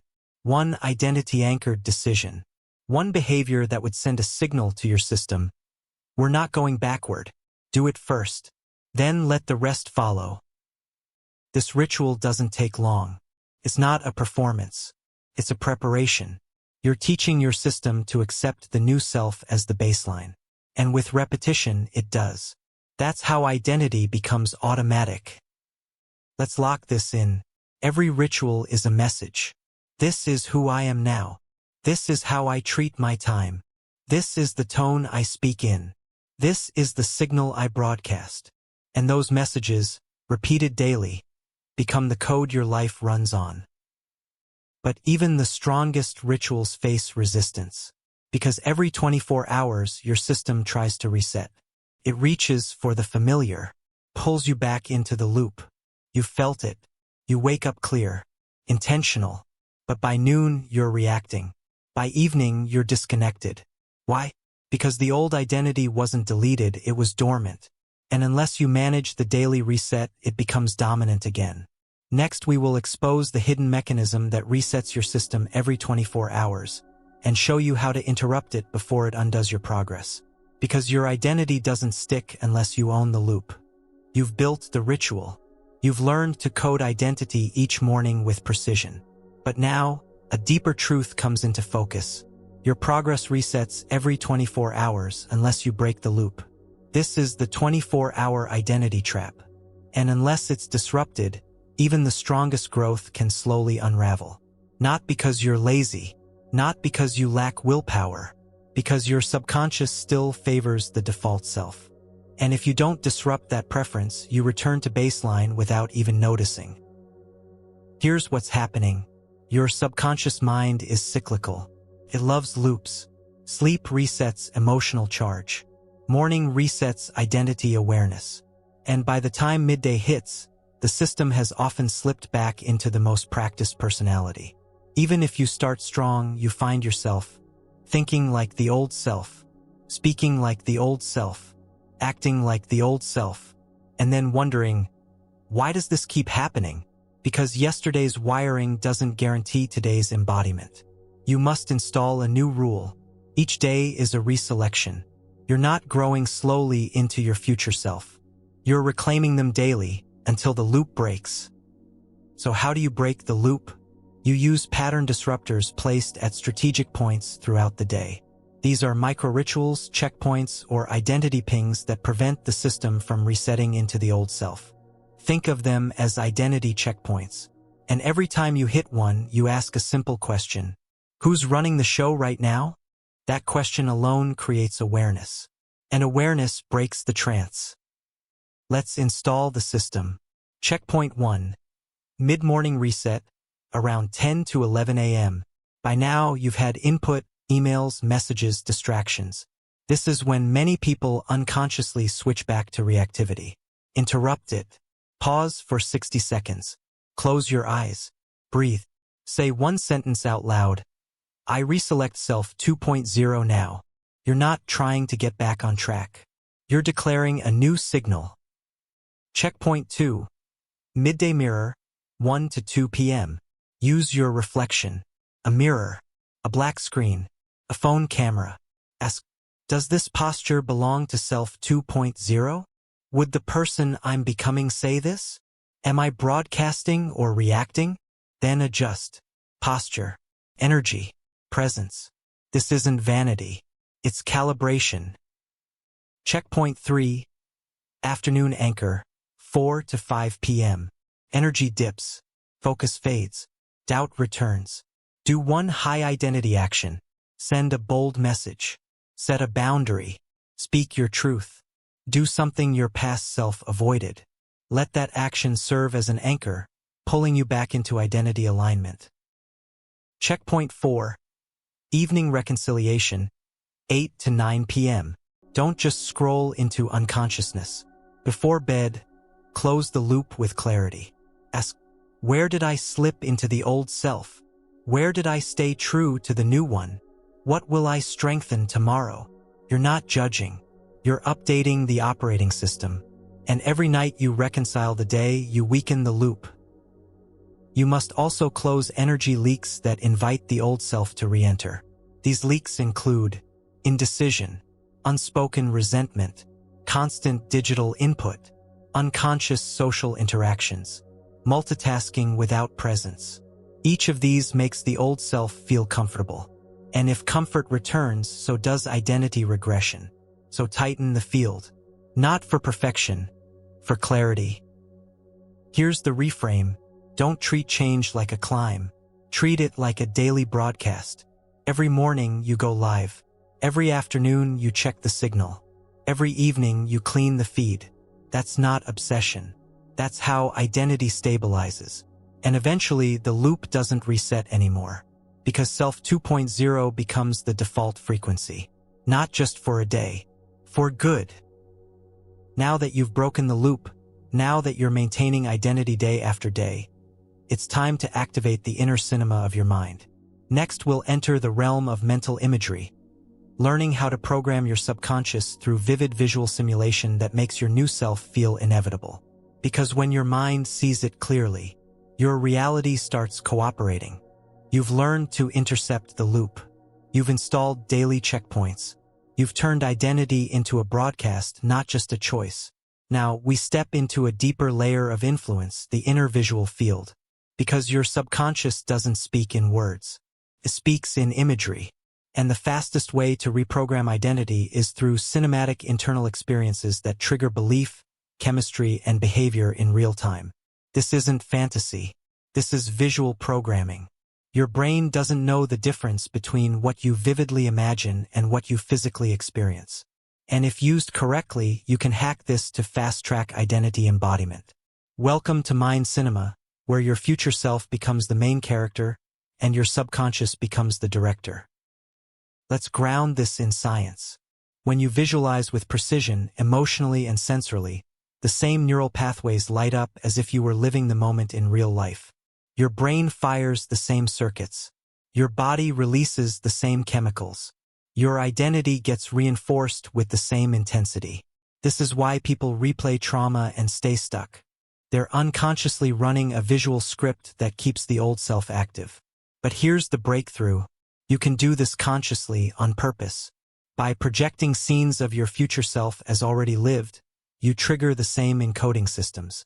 And your nervous system accepts it as familiar. Familiar becomes safe. Safe becomes identity. And identity becomes reality. Let's break down the process of effective visual programming. Step 1. Choose one core scenario. Pick a moment that represents your future self in full embodiment. Examples: speaking powerfully on a stage, negotiating with confidence, waking up energized in your ideal environment, saying no with calm certainty, leading a team with vision and ease. Don't try to visualize your entire future. Zoom into a scene. The brain encodes through specificity, not abstraction. Step 2. Construct the scene like a film director. What do you see? Colors, clothing, environment, lighting, body language. What do you hear?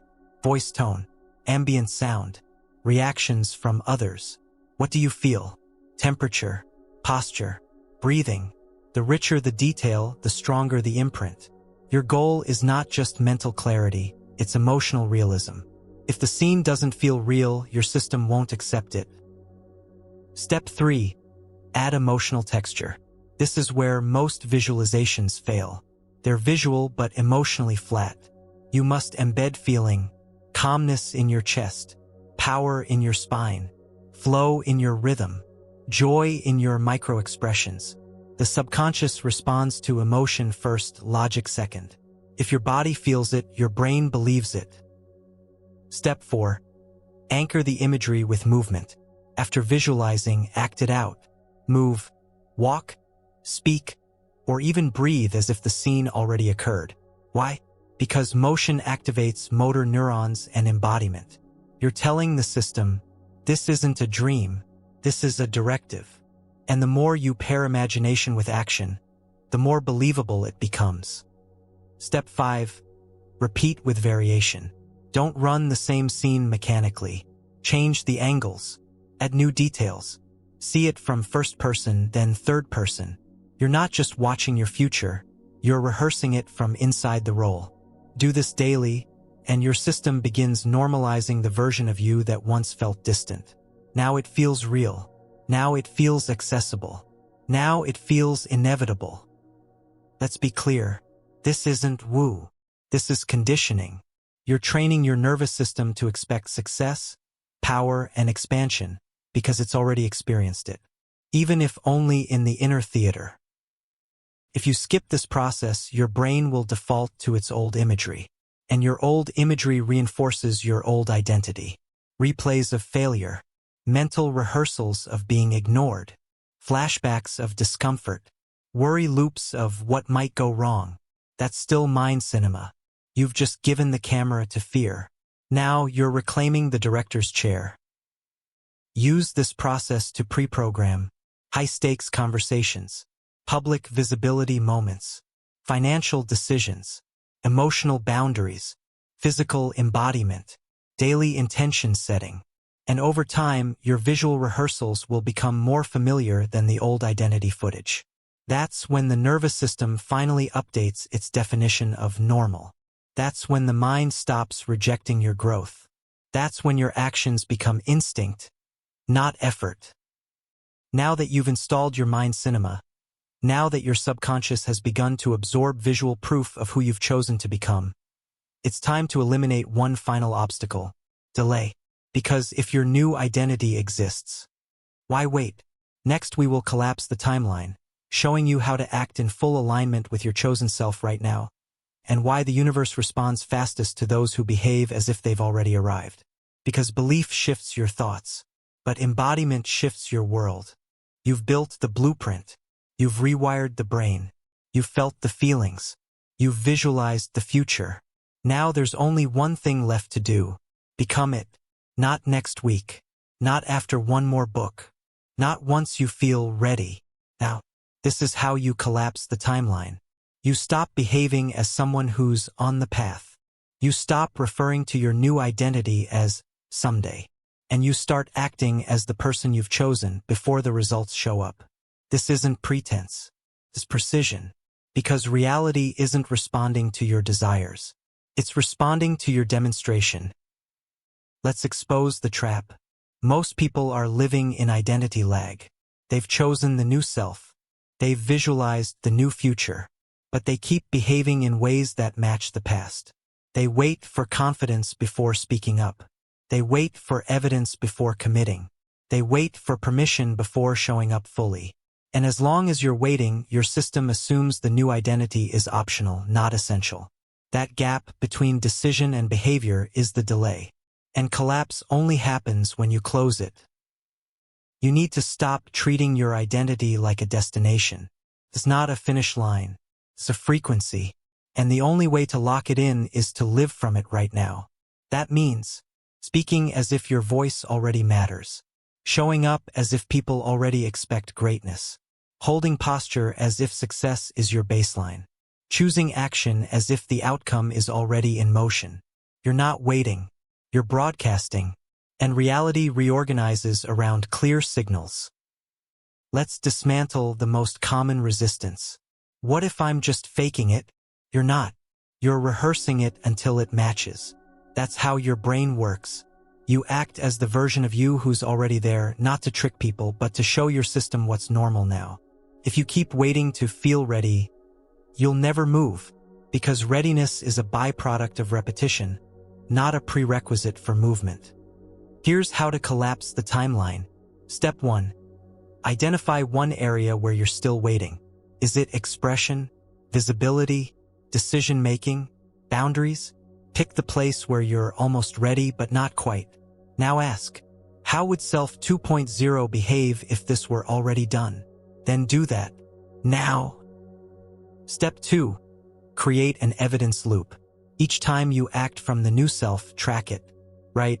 I chose Self 2.0 when This is not journaling for emotion. This is evidence collection.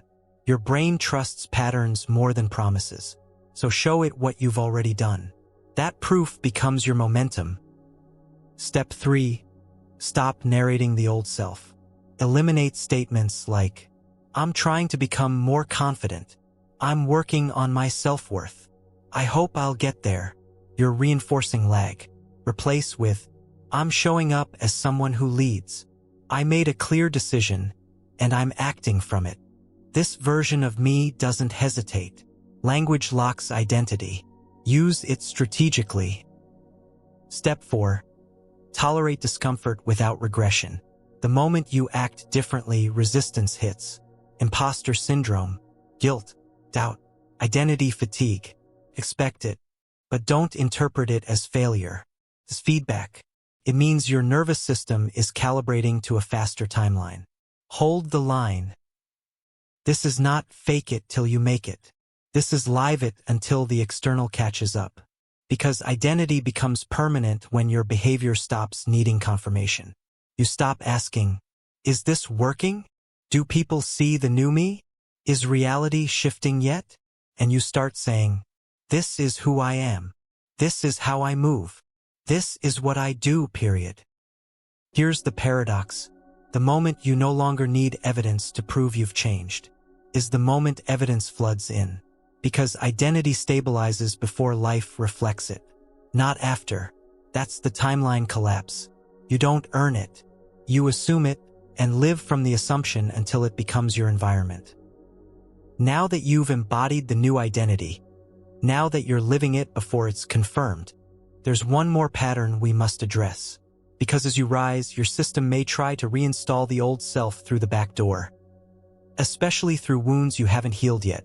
Next, we will uncover the hidden emotional wounds, traumas, imprints, and identity scars that keep reactivating the past. Because you can't lock in your future self.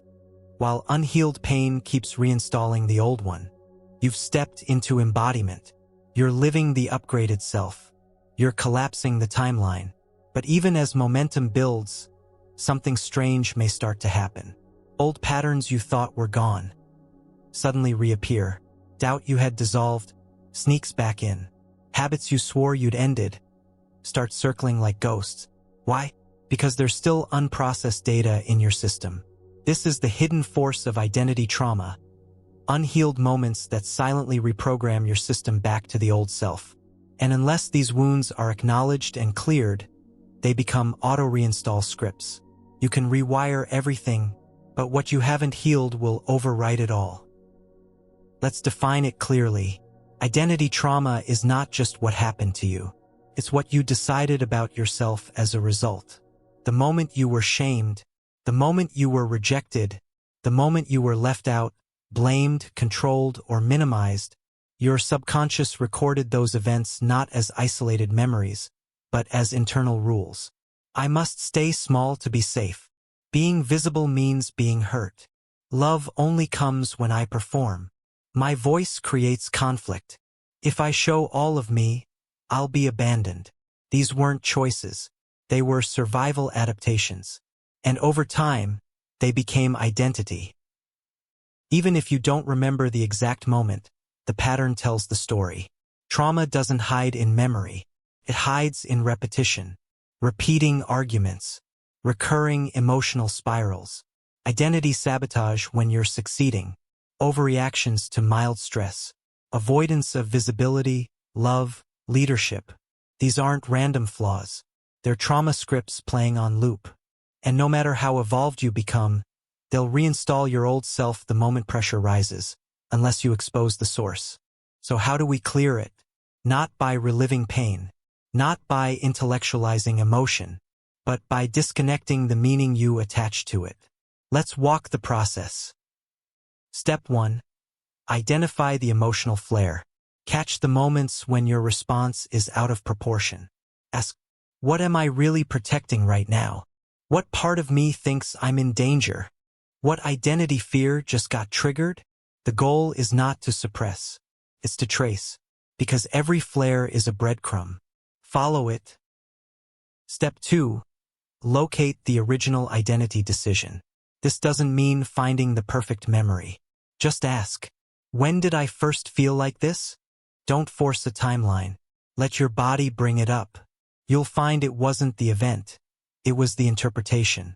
Your younger self decided something that no longer serves your evolution. Now it's time to rewrite that script. Step 3. Validate the adaptation, then release it. Speak directly to that version of you. Out loud. Say, "You made the right move to protect me then. You kept me safe when I didn't know how to process this. But I'm not in that environment anymore." This simple acknowledgement dissolves resistance. It tells the system, "We're not erasing you. We're graduating you." Then you say, "That rule no longer applies," and install a new one. "I can be fully seen and still safe. My truth doesn't create rejection. It attracts resonance. I don't have to earn love. I embody it." Don't just think it. Say it with presence. Anchor it with posture. Feel it into your system. Step 4. Test the new code under pressure. Healing doesn't lock in until it's tested. So look for situations that once triggered the trauma. Now respond from your new rule. If you flinch, reset. If you regress, observe without judgment. But each time you hold the new identity under emotional heat, you seal the rewrite. And that's how healing becomes transformation. Let's be clear. You don't have to process every wound in detail. You just need to clear the recoding point, the decision your identity made under pressure. The moment that decided, "This is who I have to be to survive." That's what must go. Because survival is not your ceiling anymore. Embodiment is.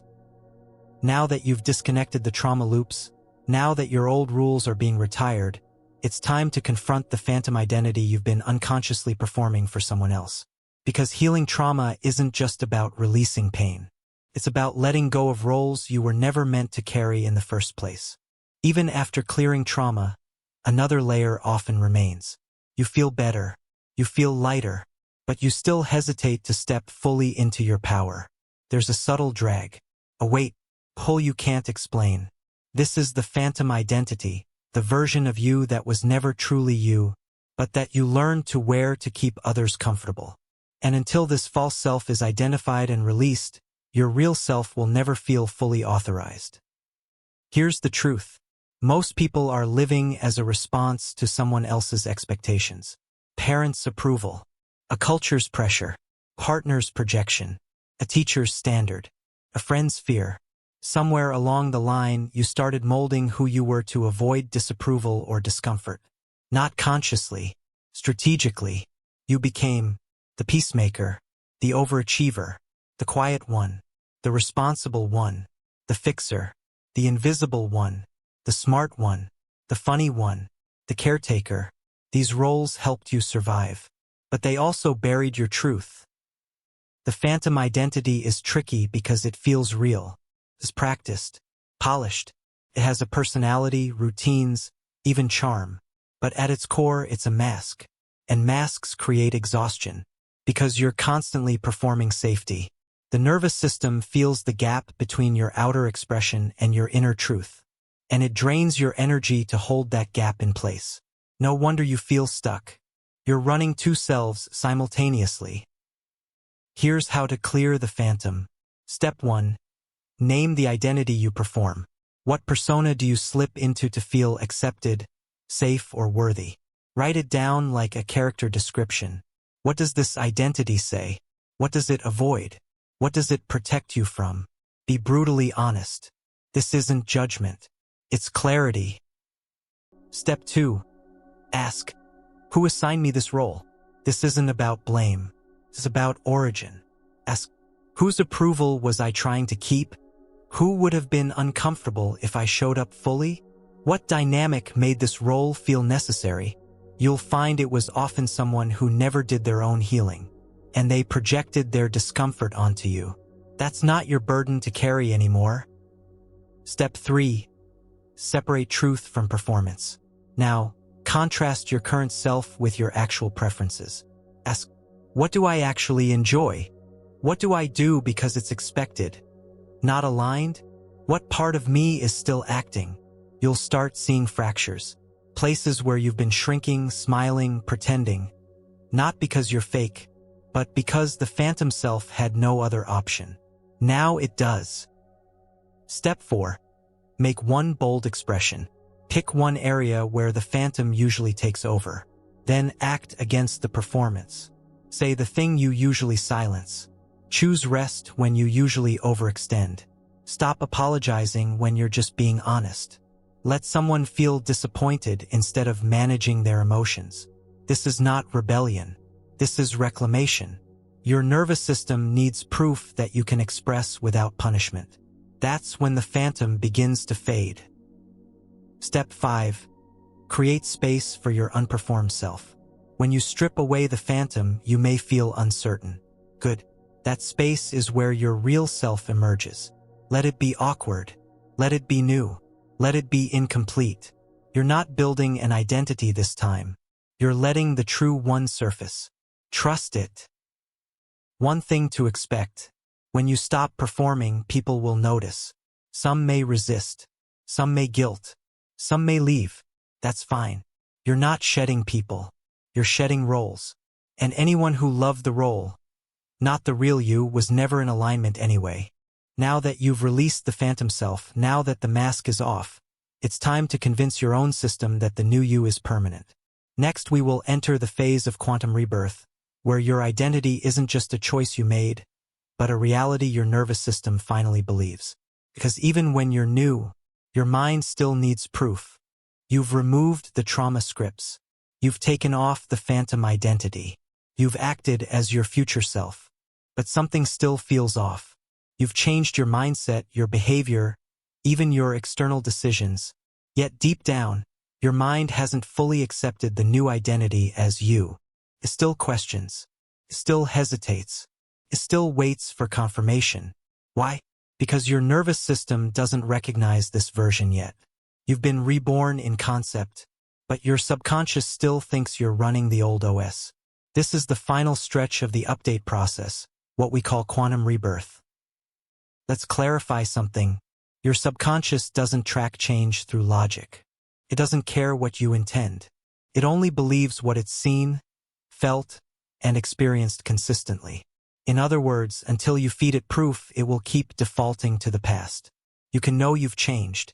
You can talk about being new. But your brain only upgrades when you provide repeated evidence of alignment. This is not just neurological. It's quantum. Your energetic field is updating. But until your system believes the update is safe, it won't stabilize it. So if you're feeling friction, that's not failure. That's your system requesting confirmation. It's asking, is this new version real? And your job isn't to convince it with words.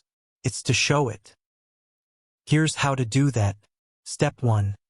Recognize where your system still flinches. Look for moments when the old self tries to reassert itself. You hesitate before speaking boldly. You over-explain out of guilt. You default to people-pleasing when under pressure. You feel imposter tension even after wins. Each of these is a reflex, a sign your mind hasn't integrated the new programming fully. Don't shame it. Label it. Say, this is residue, not identity, not regression, just leftover wiring. Step 2. Provide microevidence in real time. The fastest way to overwrite that reflex is by pairing the trigger with a new behavior. Example, you feel the urge to apologize for taking space? Pause. Breathe. Say nothing. Let the system feel, I can take space and nothing bad happens. That moment equals new evidence. Your brain starts reclassifying the behavior as safe. Over time, it becomes normal. And once it's normal, it becomes you. Step 3. Speak in present tense finality. Your language teaches your brain what to expect. Statements like, I'm becoming, I'm working on, I hope I can maintain this, are all signals of doubt. Replace with, this is who I am now. This is my baseline. This is the version I move from. You're not hoping, you're declaring. And declarations hardwire the system faster than hesitation. Step 4. Ritualize your proof cycle. Each night, track proof moments. Ask, where did I behave from self 2.0 today?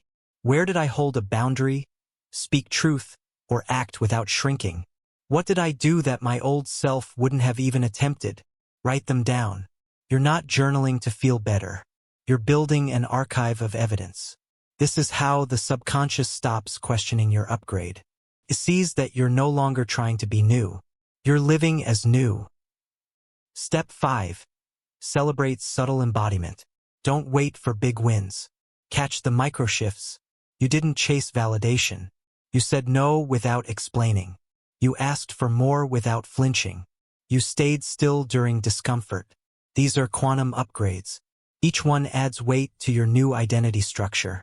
This isn't motivation. It's mathematics. Momentum is built through accumulation. The more you behave as your upgraded self, the harder it becomes to revert. And soon something clicks. You don't have to remember who you are anymore. You don't have to recite it. You wake up in it, because your system finally believes. This is me now. And when belief and behavior converge, you hit identity lock. But to anchor it deeper, we unlock the most powerful code in your operating system. 2 words that rewire your quantum field instantly. Next, we activate the I am command line and show you how to speak identity into existence with conscious linguistic frequency. Because you are no longer hoping to become. You are becoming as you speak. Your nervous system is recalibrating. Your patterns are catching up. You've begun living as your new identity without needing external proof. Now we unlock the most direct and powerful programming interface available to you. Language, but not just any words. The 2 that command identity more than anything else. I am. These are not just pronouns followed by a verb. They are quantum directives. Every time you say I am followed by a descriptor, your subconscious accepts it as an instruction, not a description. And your reality adjusts accordingly. Let's be clear. The words you place after I am code your identity. I am tired. I am anxious. I am not good with people. I am always struggling. Even when said casually, these phrases imprint. Your brain doesn't interpret them as venting. It logs them as settings. And those settings become how you show up in the world. But when used with intention, I am becomes your identity keyboard. And you can type anything into your system that you're ready to embody. Let's walk the method. Step 1. Audit your current I am vocabulary. For 24 hours, observe and write down every time you say, I am anything. I'm just personality trait. I'm always pattern. I guess I'm the kind of person who. Most of this runs unconsciously. But this audit exposes the invisible scripts you've been installing for years. And you'll start to see why your current reality feels familiar. It's responding to your language. Step 2. Interrupt and rescript live. Each time you catch a limiting I am phrase, pause. Then replace it. Example, I am terrible with details. I am learning to focus with clarity. I'm always overthinking. I am capable of clear and simple decisions. You're not lying.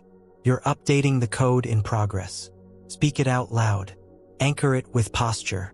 Feel the tone shift, because tone is part of the transmission. Step 3. Install 3 core identity commands daily. Every morning, speak 3 intentional I am codes aloud. I am deeply respected. I am a calm, powerful communicator. I am trusted and impactful in every room I walk into. Don't say them to feel good. Say them to create alignment. Each repetition reinforces the command. Each command refines the behavior. And the loop strengthens until reality can't help but mirror it. Step 4. Stack I am with action. Language alone isn't enough. Pair your I am with one behavior that proves it that day. I am a boundary-setting leader. Set a boundary. I am healthy and energized. Choose food or movement that supports that. I am a visionary. Make a bold decision without overanalysis. This is where the code becomes functional. Not just belief, execution. Step 5. Protect the I am gate. No more self-deprecating jokes. No more I'm such a mess today language. No more "I'm just being real" if real is reinforcing limitation. You are the gatekeeper of your identity stream, and what flows through "I am" determines what you step into next. Treat that command line like sacred code. Let's expand your "I am" access points. Speak them in the mirror. Whisper them before meetings. Write them during your evening wind down. Repeat them under stress, not just success. You're not being robotic. You're being consistent. And consistency becomes conviction. Eventually, your "I am" statements won't feel aspirational anymore. They'll feel obvious, natural, true, because you will have said them, acted from them, anchored them, until your subconscious stopped questioning them.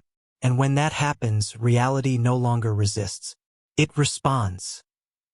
Now that you've activated the most powerful identity command in language, now that "I am" is no longer casual but conscious, it's time to confront the world's pushback. Because once you declare who you are, life will test it. Next, we explore the unavoidable force of reality resistance, and why the external backlash isn't a sign of failure, but a powerful signal that your transformation is working. You've made the declaration. I am. Clear, firm, non-negotiable. You've shifted the internal code, reinforced it with action, and activated a new broadcast. But then, the world starts acting strange. People question your tone. Opportunities pause. Old triggers resurface. You feel misunderstood, even isolated. This is not regression. This is reality resistance, the external pushback that arrives as soon as your internal frequency evolves. And if you don't understand this stage, you might misinterpret the signal and shrink back into your past self. Let's decode what's happening. Your inner world has changed, but your outer world, your environment, relationships, systems, is still attuned to your old identity signal. And when that signal changes, your external reality starts recalibrating. But recalibration often looks like rejection first. Not because you're wrong, because your upgraded identity is no longer a match for the structure you were once part of. Here's what resistance can look like. Friends become passive-aggressive. Clients or coworkers suddenly question your tone. Financial flows slow down. Opportunities pause or feel blocked. Emotional residue resurfaces. You feel alone even though you're more aligned than ever. This is identity tension meeting environmental inertia. You've changed. The world hasn't caught up yet. So it pushes. And here's where most people fold. They interpret resistance as a sign they've made a mistake. They say things like, maybe I went too far. Maybe I should tone it down. Maybe this isn't sustainable. But resistance isn't rejection. It's a test of consistency. The world is asking, is this new frequency a phase, or your foundation? And how you respond determines how fast your reality adapts. Let's walk the method to handle this with power. Step 1. Recognize resistance as a signal, not a verdict. The moment pushback shows up, pause. Say this out loud. This is not a punishment. This is recalibration. Reframe instantly. You're not being punished. You're being witnessed by reality. And reality is responding the only way it knows how, through reflection. Step 2. Resist the urge to over-explain. When resistance hits, the reflex is often to justify your shift. Don't. Explaining your new identity to people who are attached to your old one is emotional labor that leads nowhere. Let your consistency speak louder than your defense. Let them feel the change, not hear about it. Step 3. Stay embodied, especially when questioned. People may say, "You've changed. Why are you acting like this now? You used to be more chill." That's not feedback. That's a reflection of their adjustment curve. Stay in your tone. Stay in your energy. Don't perform to soften their discomfort. Their resistance is not your responsibility. Step 4. Track the shift in mirror response. Instead of focusing on pushback, start documenting shifts in alignment.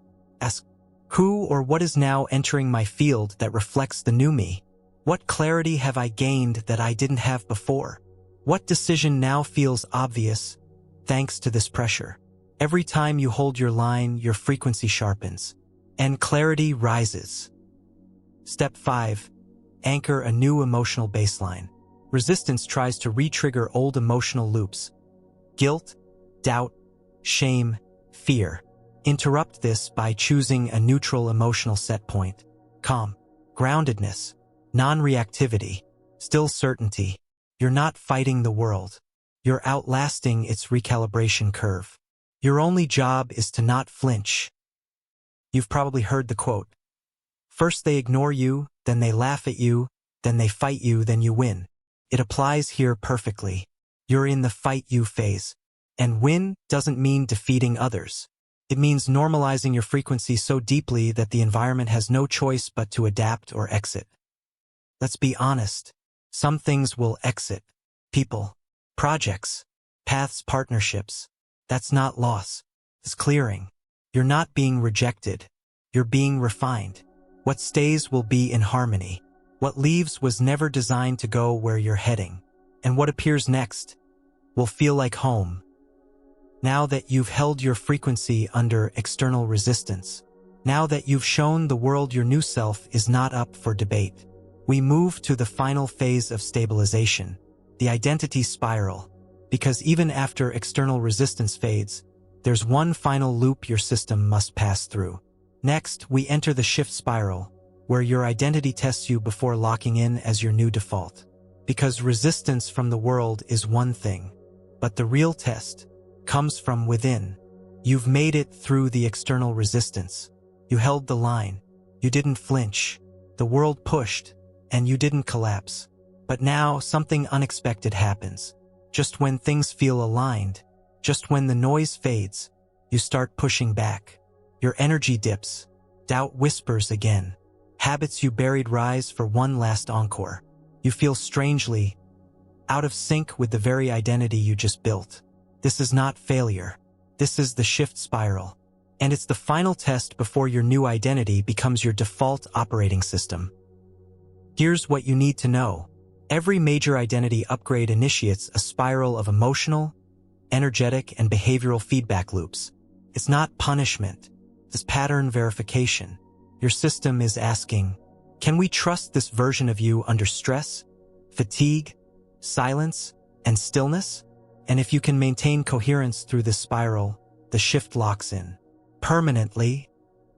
Let's explain the spiral mechanics. After a breakthrough, your brain releases dopamine. You feel elevated, motivated, expansive. But what rises must regulate. And that's where your system introduces tests to ensure stability. These aren't life's obstacles. They're self-checkpoints. Old contacts suddenly reappear. New opportunities come with past identity triggers. Emotional patterns you thought were cleared reactivate. Safe versions of the old you feel tempting again. This is your inner gatekeeper verifying. Are you truly done with the old self, or just visiting the new one? Let's walk how to pass the spiral without breaking momentum. Step 1. Normalize emotional turbulence. When the high fades and discomfort rises, say out loud, "This is the spiral, not a setback." This language alone prevents misinterpretation. You're not backsliding. You're stabilizing. And stability comes through repetition under variance, meaning you hold the new identity in different emotional states. Step 2. Create spiral scripts. Write down how your upgraded self behaves under tension. Example, when I feel tired, I still speak with clarity. When I feel doubt, I ask clear questions, not collapse. When I feel alone, I remember my direction, not regress for company. Keep this script visible. Refer to it under pressure. This is your identity compass during turbulence. Step 3. Track spiral triggers without feeding them. You may notice self-doubt spikes around visibility, emotional dips after high-impact actions, temptation to prove your worth again, urges to perform for approval. Pause. Don't feed them. Say, "That's not me anymore. That's a pattern." Each time you observe instead of react, the pattern weakens. Step 4. Anchor spiral days with microcertainties. When energy dips, Clarity matters more than productivity. Anchor with one decision that reflects your new self. One aligned action, even if small. One no that protects your upgrade. These are not about output. They're about frequency reinforcement. Small actions. Massive stability. Step 5. Don't narrate the spiral. Avoid, "I think I'm crashing. Maybe I wasn't ready. It always happens like this." Language shapes perception. Perception shapes experience. You don't want to reinforce the spiral with story. Instead, declare, "I'm holding position." You're not lost.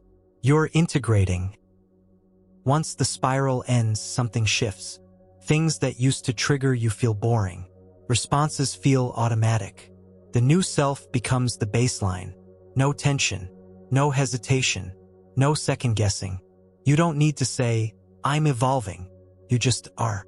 And that's the final verification. Now that you've passed the spiral, now that the test has ended, you're finally ready to edit the one environment that's still running the old identity code. Your physical space. Next, we step into the frequency of environment and reveal how your room, desk, phone, and home are all broadcasting your past unless you rewrite them to reflect the version of you that now exists. Because the shift isn't real until your surroundings confirm it. You've passed the spiral. You've stabilized internally.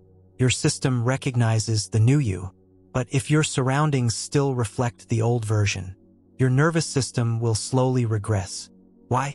Because your environment is identity reinforcement. Your room, your workspace, your wardrobe, your digital world, your car, all of it is broadcasting a silent signal. This is who you are. And if that signal contradicts your upgraded self, it creates friction. That friction becomes fatigue. And fatigue becomes subtle sabotage. So the next phase of permanent identity upgrade is simple, but non-negotiable. Edit your environment to reflect your evolved frequency. Here's what you need to understand. Your physical surroundings send sensory signals to your subconscious 24/7. These signals communicate familiarity. And familiarity becomes normalcy. So even if you've done the inner work, your brain will continue orienting itself toward whatever your space tells it is you. Let's break that open. A cluttered desk whispers, "You're behind." An overstuffed closet whispers, "You're indecisive." Unread books shout, "You start but don't finish." Old photos, objects, or clothes reinforce a version of you that doesn't even exist anymore. You think these are neutral? They're not. Everything is coding. Let's get practical. You don't need to redesign your life in one day. You need to begin telling the truth in your space. Here's how. Step 1. Stand in each room and ask, "Does this reflect who I've chosen to be?" Don't intellectualize. Feel into it. Walk through your home like it belongs to someone else and you're trying to guess their identity. What would you assume about them based on what you see? Are they decisive? Are they aligned? Do they operate with clarity or chaos? Do they move from intention or habit? That assessment tells you what signal your space is sending back to you every day. Step 2. Clear identity residue. Identity residue is anything in your space that links you back to a past version of you. This can include clothes you no longer resonate with, notes from versions of yourself that no longer apply, decorations or objects that reflect someone else's taste, gifts from relationships you've outgrown, items you're supposed to like but don't. Each piece holds energetic memory. When you clear these, you're not decluttering. You're disassociating from outdated identity anchors. This isn't minimalism. This is identity alignment. Step 3. Install physical cues of your future self. If someone walked into your space, would they feel your new identity? Let's make it literal. Add elements that reflect where you're headed, not just where you've been. Visual affirmations, not motivational posters, but declarations. Specific objects that spark focus, confidence, clarity. Rearranged furniture that forces a new daily flow. Technology that serves purpose, not distraction. Books that reflect where your mind is going, not where it used to be. Your space becomes an external mirror of your internal decision. Every object, a reminder.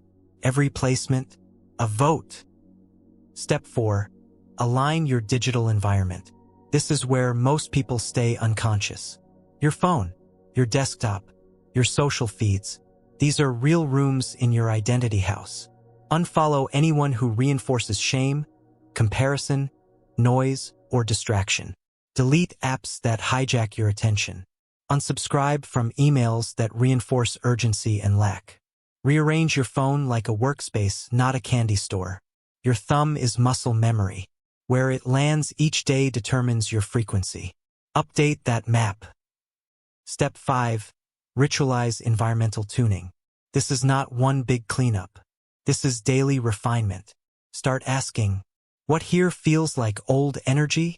What would the upgraded me never tolerate in this space? What tiny change would raise the energetic standard right now? This is identity microwiring. It's not about having a perfect apartment. It's about living in a space that reminds your nervous system, we don't live like that anymore. Here's the result of environmental congruence. You wake up faster. You default to higher choices. You experience less inner conflict. You require less motivation. You feel safer being the real you because your space stops arguing with you. That's alignment. That's momentum. That's power. Now that your space is coded to match your identity, now that every room, folder, object, and feed is broadcasting your upgraded frequency, there's one last external channel to adjust. People. Because your physical environment can either empower your shift or pull you back. But your relationships, they rewrite you in real time. Next, we'll unpack how to upgrade your inner circle without conflict, and how to hold your identity steady even when others want the old version back. You've rewritten your space. You've installed external signals that align with your internal reality. But one variable remains more powerful than any object. People. Because people don't just affect your mood. They reinforce or resist your identity. And unless you update the relational code, even the strongest personal transformation can be undone through unconscious social contracts. Let's call this what it is. You've been programmed through connection. Not just nurtured. Programmed. And every time you interact with someone who still relates to your former self, your identity gets tested. So if you want to protect your upgrade, you must understand how to navigate people as part of your operating system. Let's start with the truth. Every relationship you maintain reflects a version of you.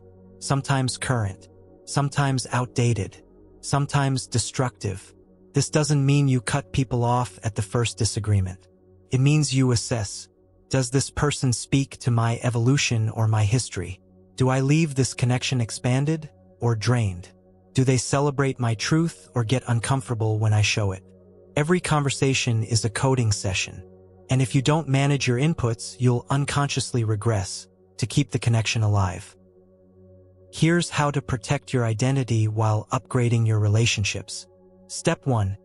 Identify your relational roles. Who do you become around certain people? The fixer, the listener, the performer, the low-maintenance one, the small one, the responsible one. These roles were forged to maintain emotional equilibrium. But they're identity traps. You're not being seen. You're being contained. Step 2. Audit your connection contracts. A connection contract is the unspoken agreement between you and someone else. I'll keep dimming if you keep approving. I'll stay available if you never question me. I'll pretend I'm okay if you don't leave. Most of these were written without words, but they're reinforced every day. It's time to rewrite them. That means either the relationship evolves or the relationship expires. Step 3. Introduce microassertions. You don't have to announce your upgrade. You live it. Start small. Speak with more precision. Pause longer before responding. Refuse to explain your choices. Challenge old inside jokes that no longer feel true. Say no without softeners. These tiny assertions disrupt the old contract and force the other person to recalibrate or reveal their resistance. Step 4. Stay grounded through pushback. When you change, others feel destabilized. Not because they hate you, because your transformation threatens the pattern they've depended on. expect. You're acting different. You've changed. Why are you being so serious? Don't defend. Don't debate. Just repeat silently. This discomfort is growth in motion. You're not here to soothe everyone else's code. You're here to maintain your own. Step 5. Curate your amplification circle. You don't need dozens of people cheering you on. You need a few aligned mirrors, people who reflect your current self, not your past. Speak in your upgraded language. Value clarity over comfort. Encourage evolution, not consistency. Find them. Feed those connections. These are not cheerleaders. These are identity stabilizers. And they'll hold you accountable to the version of you you're building, even on the days you forget. A final note. You can love people deeply and still outgrow the relationship. You can be grateful for someone and still choose a boundary. You can feel lonely temporarily and still protect your upgrade. This isn't arrogance. It's alignment. An aligned identity doesn't bend for nostalgia. It holds for integrity. Now that your circle is aligned, now that the people in your space either reflect or respect your new frequency, it's time to learn how to read reality itself. Because life isn't just happening to you, it's talking to you. Next, we decode the feedback loop of reality and show you how every event, trigger, win, or setback is delivering data about your identity in real time. By now, you've restructured your inner world. You've redefined your environment. You've recalibrated relationships. And still, something remains. Reality itself is speaking to you, not through mystical signs or superstitions, but through events, outcomes, delays, breakthroughs, and triggers. Every part of your external life is providing one thing: feedback. Not feedback about your worth. Feedback about your identity signal. Because your reality is always in conversation with who you believe you are. Let's be clear. You are not being rewarded or punished. You are being mirrored. The people who challenge you, the missed calls, the opportunities that collapse at the last moment, the unexpected success, the unexplainable delay, is not chaos. It's code. Reality is a responsive system, and it listens very carefully to your dominant identity. If your internal frequency says, "I am powerful," but your unconscious behaviors signal doubt, reality responds to the signal, not the slogan. So here's the breakthrough. You don't need to figure out your entire life plan. You need to read your feedback loop and then adjust your identity input. Let's break this down into a usable process. Step 1. Stop interpreting outcomes as personal judgment. You didn't fail the interview. You didn't lose the opportunity. You didn't get ignored by the universe. You received feedback about your energetic stance. Ask, what part of my identity is being reflected here? What belief does this outcome confirm? What loop might this event be reinforcing? You're not being judged. You're being updated. Step 2. Classify the reflection. Reality reflects back one of three things: clarity, you're aligned, and life is accelerating. Contrast, you're misaligned, and life is showing you where. Challenge, you're transitioning and life is stress testing your upgrade. Each one is useful. Each one is data. Don't assign meaning. Assign category. Once you identify the signal type, you stop reacting emotionally and start adjusting behaviorally. Step 3. Zoom out from the moment into the pattern. Most feedback loops aren't obvious in one event. They become visible in clusters. Multiple delays equals you're trying to force identity before embodiment. Repeating conflict equals your boundary code is unclear or inconsistent. Unexpected breakthroughs equals congruence has finally tipped into trust. Ghosting, silence, or flakiness equals you're still sending mixed signals about what you expect. Track it, not to judge, to course correct. Step 4. Upgrade your input, not the outcome. Stop trying to change the outer event. Instead, ask, what version of me attracted this experience? What story must I still be running to magnetize this result? What subtle belief is calling this reflection into form? Then update. I no longer identify as someone who tolerates this frequency. Act from that new premise. And watch the next loop shift. Step 5. Reframe the timeline. Sometimes life does slow you down. Not to punish you, to protect you from arriving too soon in the wrong identity. If you reach the next level of success before your new self is stable, you'll collapse under the weight of it and blame yourself for not being ready. So when life delays something, ask instead, what part of me is still catching up? That question accelerates more than any strategy ever could. Let's make this practical. Start journaling a single daily prompt. What did reality tell me about who I believe I am today?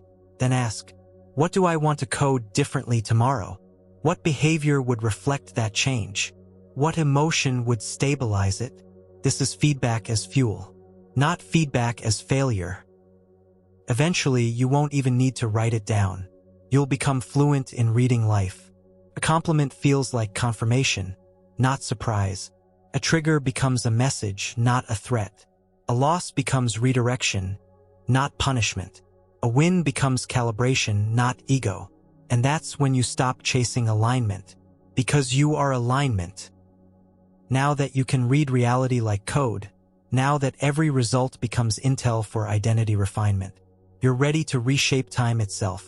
Next, we explore how identity controls your perception of time, and how to unlock psychological youth, energy, and renewal not through biohacks, but through identity elasticity. Because who you are determines how old you feel, how fast you burn out, and how much life you experience per year. Let's challenge one of the deepest illusions right now. Time is not fixed, and your age is not just a number. It's an identity frequency. Most people aren't aging from biology. They're aging from predictability. Their personality calcifies. Their habits loop. Their novelty dies. Their curiosity fades. And what's left? A version of self that's just repeating, while calling it maturity. This is psychological aging, and it's optional. Let's look closer. Your brain doesn't age based on candles on a cake. It ages based on neural elasticity, your ability to perceive and process new experience. Every time you enter something unfamiliar, stretch your perspective, take a risk, or become someone you've never been before, you trigger cognitive youth. But when your identity gets rigid, everything else follows. Thought loops tighten. Emotional flexibility drops. Behavioral choice narrows. Your sense of wonder evaporates, and you begin aging in spirit. So here's the identity breakthrough. Youth is not a phase. It's a side effect of possibility. When your identity remains flexible, your brain, body, and emotions follow suit. So if you want to feel younger, sharper, more alive, you don't need supplements or strict routines. You need to become unpredictable to yourself again. Here's how to apply this practically. Step 1. Audit your daily loops. Ask, what do I do the exact same way every day? What opinions have I stopped questioning? What places do I avoid that I used to explore? Where am I running habit instead of presence? These aren't routines. They're ruts. And ruts aren't neutral. They're aging you. Step 2. Create microbreaks in the loop. Disrupt the familiar. Take a new route. Use your non-dominant hand. Sit in a different chair. Start a conversation with someone outside your normal orbit. Read a book outside your usual genre. These seem small. They're not. Each one activates unused neural circuits and signals your brain, we're still expanding. Step 3. Choose identity-stretching experiences. This isn't about hobbies. It's about disruptive growth. Try learning something you think you're bad at, immersing yourself in an entirely new culture, scene, or discipline, practicing presence in a high-pressure scenario, letting yourself look foolish on purpose to break ego rigidity. These are psychological youth generators. They don't just make you feel alive. They make you younger. Step 4. Rebuild curiosity as a default. Ask more questions. Not to sound wise, to stay awake. Adopt this loop. What am I missing here? What would my future self notice in this situation? What if I'm wrong in the best possible way? Curiosity keeps your mind liquid. Liquid minds don't age. Step 5. Code novelty into identity. Stop saying things like, "I'm just not the adventurous type. That's not me. I know how I operate." Every time you say these, you age your personality. Instead, install this, "I am constantly becoming." Because when you allow your identity to stay fluid, time can't stick to you. You stop counting years and start measuring moments. Soon, people will start saying, "You seem lighter. You feel different lately. You're glowing." That's not skincare. That's frequency reversal. You've stopped calcifying. You've re-entered the field of possibility. You've broken time. Now that your identity is stretching, now that you've re-entered youth through self-fluidity, it's time to make these changes stick. Next, we explore habits as gravity wells, how to turn identity-consistent behaviors into forces so strong, you get pulled into your future self by momentum alone. You've rewired thought, reprogrammed emotion, rebuilt space, redefined people, reversed psychological time. Now it's time to solidify, because even after all this transformation, if your daily behaviors don't match your new identity, you will slip back, not from failure but from gravity. Identity doesn't just need reinforcement. It needs ritualization, not as routine, but as gravitational behavior. Let's unpack that. Every action you take either reinforces your future self or reactivates your former self. Habits are not just tasks, they're identity loops. Each time you repeat one, you strengthen the neural path it rides on. And the stronger that path gets, the more it pulls you back. That's what we call a neural gravity well. A habit repeated enough becomes so energetically dense. It starts moving you, even when motivation is low, emotion is unstable, or thought is unclear. Now let's flip that. If you want your upgraded self to become your default self, you don't need 50 new habits. You need a few deep gravity wells. Ones that reflect your identity, reinforce your frequency, reduce decision fatigue, require no willpower, create emotional certainty. That's not just efficiency. That's identity automation. So how do you build them? Step 1. Identify the non-negotiable self-signal. Ask, what one habit, done daily, proves I am this new version? What action instantly reminds me of who I'm becoming? What pattern, if broken, would collapse the upgrade? This becomes your keystone habit, the one that reflects the whole architecture of your identity. Don't think big. Think true. Could be a specific morning tone of presence, speaking up in one daily conversation, writing one line in your identity journal, pausing before one decision that used to be reactive. Start there. Step 2. Connect it to emotion, not outcome. Don't do it to achieve. Do it to feel the frequency. The habit is not a means to a goal. It is the rehearsal of who you are. Let the emotion of the new identity flood you during the act. Let your body say, "This is me, now." That emotional connection is what etches the habit deeper than repetition alone. Step 3. Reduce friction to 0. Don't make it heroic. Make it obvious, easy, immediate. Remove obstacles. Set it up the night before. Automate access. Pre-decide your cues. The easier it is to start, the faster it becomes subconscious. Identity builds when effort disappears and consistency remains. Step 4. Track the chain, not the result. Don't measure the habit in terms of outcome. Measure in streaks.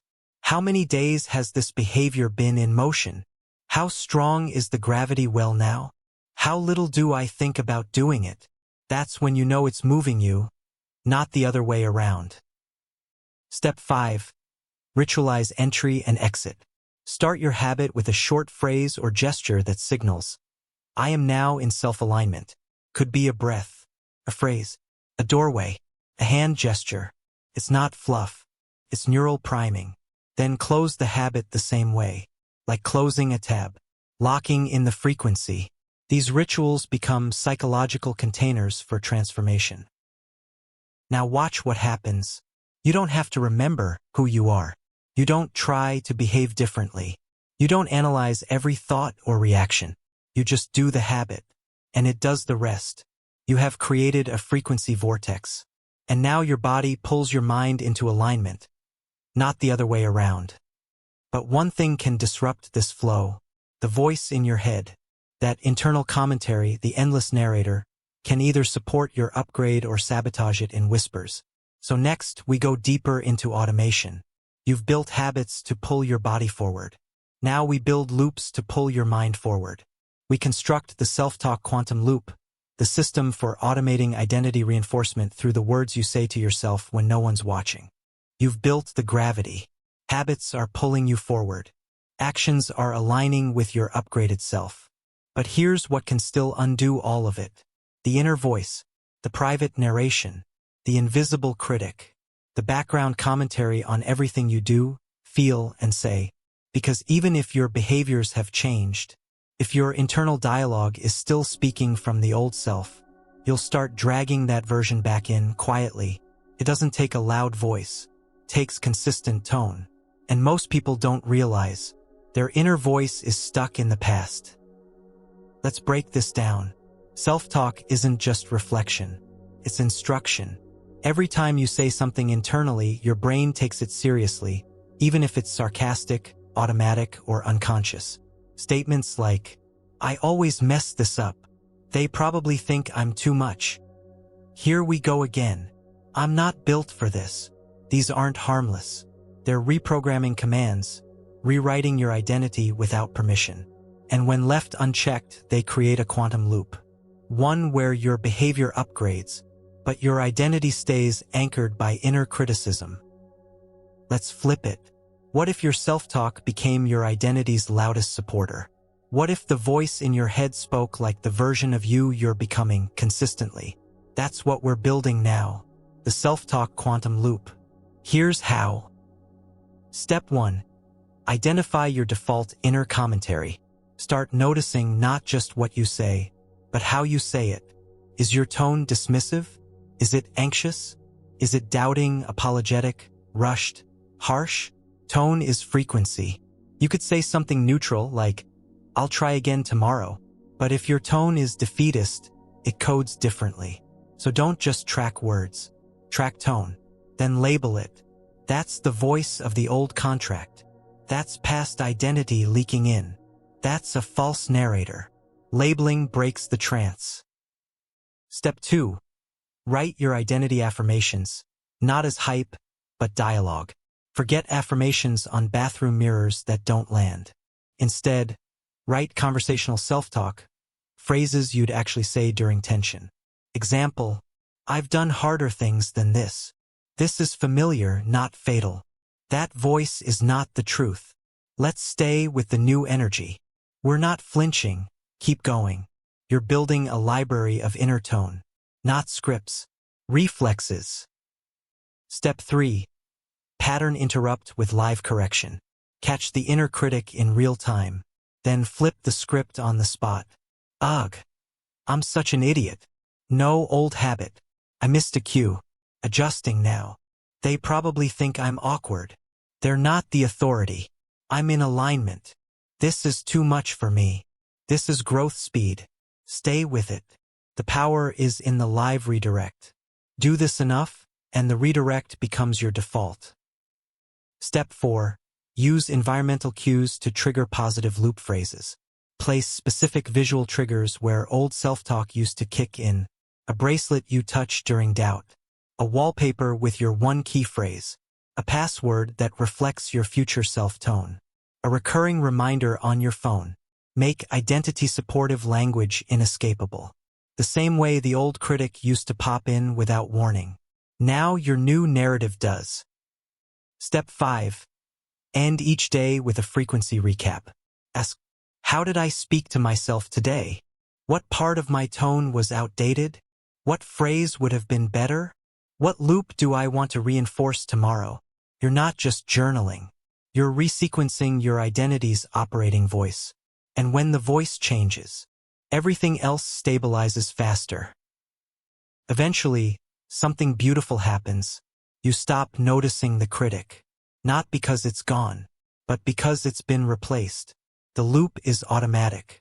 The voice speaks with precision, kindness, strength, simplicity. And when challenges arise, your response isn't panic or spiral. It's this, I've trained for this frequency. Let's move.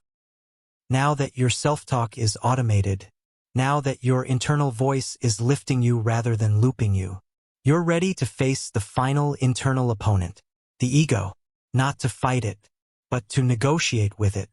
Because if the old identity was your costume, the ego was the one holding the mask in place. Next, we step into ego negotiation and reveal how to disarm your inner resistance without war, and turn the ego into your growth ally. You've automated your self-talk. Your inner voice now reinforces the future, not the past. And still, there's one presence that doesn't just whisper doubt. It tries to protect you by pulling you back. That presence is the ego. Let's be clear. The ego is not your enemy. It's not evil. It's not some spiritual villain to be destroyed. The ego is simply your identity guardian. It is designed to keep you safe by keeping you familiar. And if you suddenly shift too far, too fast, the ego sounds the alarm.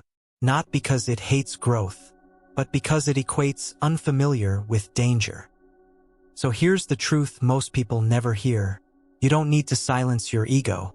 You need to negotiate with it, because trying to kill it will only make it scream louder. But learning how to communicate with it, redirect it, and make it feel safe inside your new identity, that's mastery. This is ego negotiation. And this is how you keep evolving without inner sabotage. Let's break this into steps. Step 1. Understand the ego's job.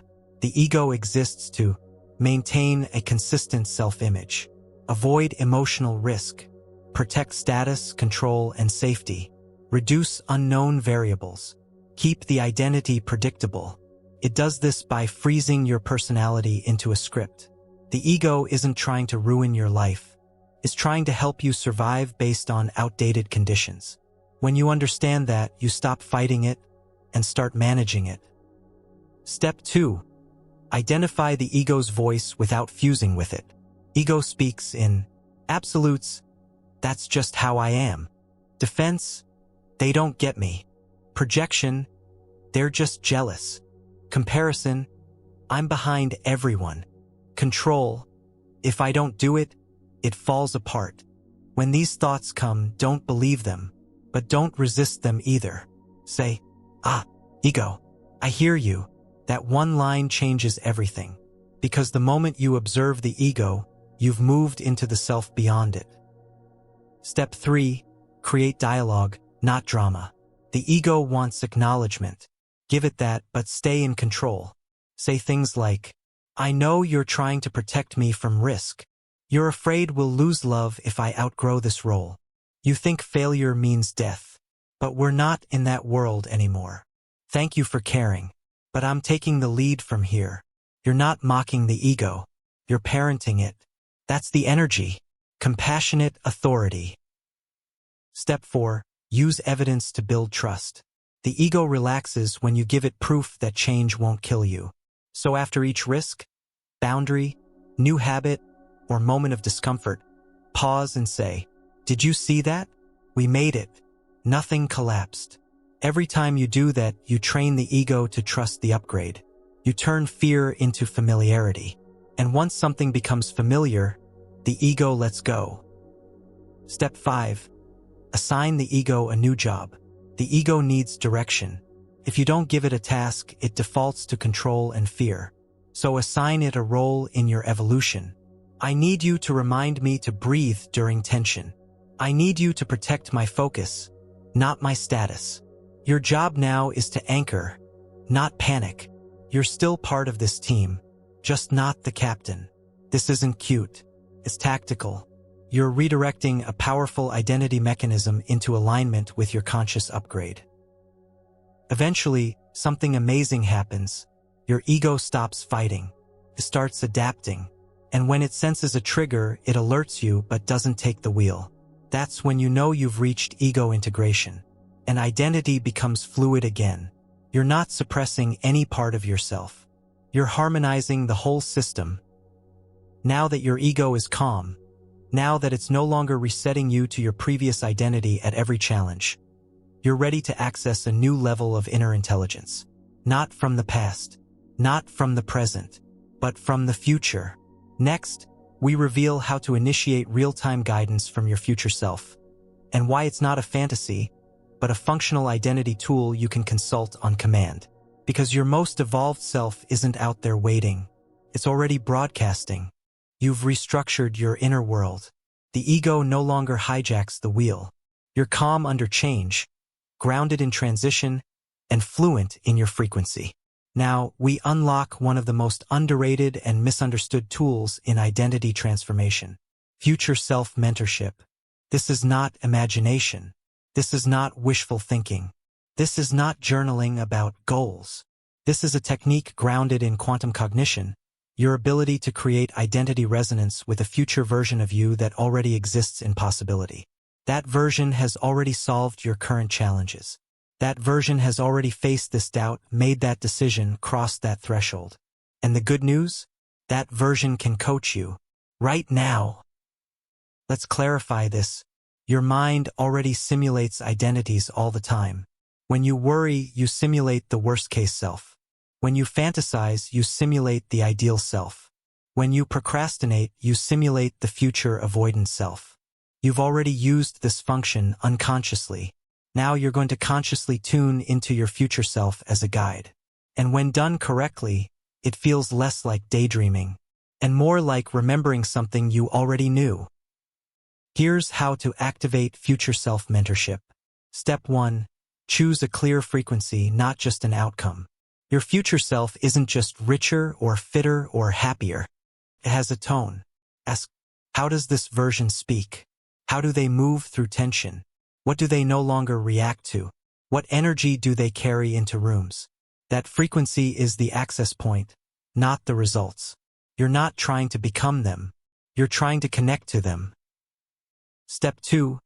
Create a meeting ritual. Choose a consistent time and space where you meet your future self. Could be eyes closed for 5 minutes after waking. A walk where you ask questions out loud. A journal entry that begins with, "What would you do about this?" Ritual builds repetition, and repetition builds access. Don't force answers. Ask, wait, listen. The guidance arrives through intuition, language, posture, or instant clarity.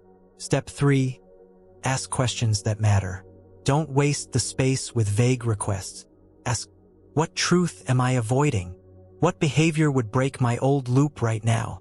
What's one thing you wish I'd stop doing immediately? What would you say if I hesitated here? Let the answers flow without filtering. You're not being clever. You're being available. Step 4. Act on the download instantly. This is the most important step. Don't write it down and revisit later. Do one thing your future self would do within the hour, even something small. Send the message. Say no to the thing. Adjust your posture. Make the decision. Each action locks the connection tighter. You're building an identity bridge, not with fantasy, but with behavior. Step 5. Close the loop with evidence. After acting, say, "This is what alignment feels like." Your subconscious logs it. Over time, the feedback becomes this: when I ask for guidance, I act fast.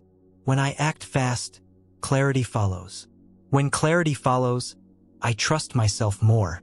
Now the loop feeds itself, and the future self becomes less a mentor, more a mirror. You don't consult them anymore. You become them. Eventually, something profound happens. You stop asking what they would do. You start doing it before the question even forms. Your language sounds like them. Your posture matches theirs. Your tone, decisions, and timing begin to align perfectly. You have collapsed the distinction. You have stopped reaching for the future because you are already moving from it. Now that your guidance is installed, now that your future is streaming through your present with clarity, we enter the phase of physical evidence. Because your identity is only as real as your actions. Next, we enter the identity behavior feedback loop and unlock how every move you make becomes proof to your nervous system that this new self isn't theory. It's law. You've met your future self. You've taken guidance. You've started moving like the person you're becoming. But now comes the most critical integration point. This is where identity moves from thought, intention, and energy into action, because your nervous system doesn't respond to goals. It doesn't lock in identity from ideas. It responds to evidence. Repeated behavior is the final proof of belief. And if your actions don't align, your subconscious won't buy the upgrade, no matter how many affirmations or visualizations you've practiced. Let's make it simple. You are what you consistently do. And every time you move like your future self, you rewire your brain, reset your baseline, and reinforce your identity. This is the identity behavior feedback loop. Here's how it works. You shift internally, new thought, emotion, perspective. You take aligned action. That action becomes a signal to your subconscious. This is who I am now. Your subconscious recalibrates its sense of self. Your perception, reactions, and even physiology adjust accordingly. That new identity feeds back into your next thought, reinforcing the loop. Miss the action, the loop breaks, and the shift collapses. This is why people can consume endless self-development and still feel stuck. Because insight without execution is just decoration. You don't need more breakthroughs. You need behavioral proof. Let's walk the process. Step 1. Create your non-negotiable daily signal. Every upgraded identity has one primary behavior that anchors it into the body. What's the move that proves you're not who you used to be? It might be speaking a boundary, waking up early with purpose, moving with intentional posture, saying no where you used to say yes, starting a business task instead of procrastinating on it. Pick the move that scares you slightly because that's where the old self used to win. Make that behavior non-negotiable. One action a day. That's all it takes to signal the shift. Step 2. Prioritize action over emotion. Old model. When I feel ready, I'll act. New model. When I act, I feel ready. Most people wait for alignment before they move. But in the feedback loop, movement generates emotional alignment. You don't have to feel confident. You have to act as if you are. The feeling will follow, because the mind reads action as reality. Step 3. Track what you do, not what you think. Journaling can be powerful, but only if it's tracking execution, not introspection. Ask, what did I do today that reflects my future self? What action would have reinforced the old identity, and how did I override it? Where did I flinch, and how will I adjust tomorrow? Don't just reflect. Log identity moves, because your nervous system loves repetition. But it needs proof before it rewires your sense of self. Step 4. Choose bold microactions in moments of tension. You're not trying to be dramatic. You're trying to disrupt loops. That means when you feel the tug of regression, you don't analyze it. You break it with a move. Stand up when you'd normally shrink. Speak up when you'd stay silent. Walk away when you'd usually argue. Initiate what you usually avoid. Small but bold equals quantum shift. And each of those breaks reinforces, I am no longer running the old code. Step 5. End the day with identity confirmation. You don't need applause. You need your own inner witness. Say, I moved in alignment today. That one act changed everything. I have proof. I am becoming this person now. This self-validation is not motivational fluff. It's neurological reinforcement. Tells your subconscious, upgrade accepted. Over time, here's what happens. You no longer need to remind yourself. The actions are the reminder. You don't question whether you're changing. The momentum answers for you. You don't need permission. You're already in motion. You don't need belief. You've got evidence. Now you've built action into identity. Now your behaviors are matching your intention. It's time to handle one last trap. Even with all the progress, the old identity sometimes surges back. A ghost, an echo, a familiar feeling that says, you're still that person. These moments can feel like collapse, but they're actually a gift. Next, we face identity collapse events and show you how to transform them into the strongest possible anchor points for permanent evolution. Everything's flowing. You're acting in alignment. Your future self is online. Momentum is building. And then, it hits. A sudden moment of doubt. A reaction you thought you outgrew. A behavior you thought was dead. Alive and strong again. You feel hijacked. Like the old you broke in, uninvited. This isn't backsliding. This is an identity collapse event. And it's not a crisis. It's a checkpoint. The old self doesn't return to stay. It returns to see if you'll invite it back in. Let's reframe this properly. Collapse event is not failure. It's a moment where stress rises, familiar scripts activate, control patterns resurface, emotional residue gets triggered. You respond in a way that contradicts your upgrade. It feels like regression, but in reality, it's an opportunity to upgrade the deepest layer, trust. Trust that you are no longer that person, even if you temporarily acted like them. Here's how to process and neutralize collapse without damage. Step 1. Name the event with neutrality. Don't call it a breakdown. Call it what it is, a return of the old frequency. This strips away drama and guilt. Say, old loop attempted.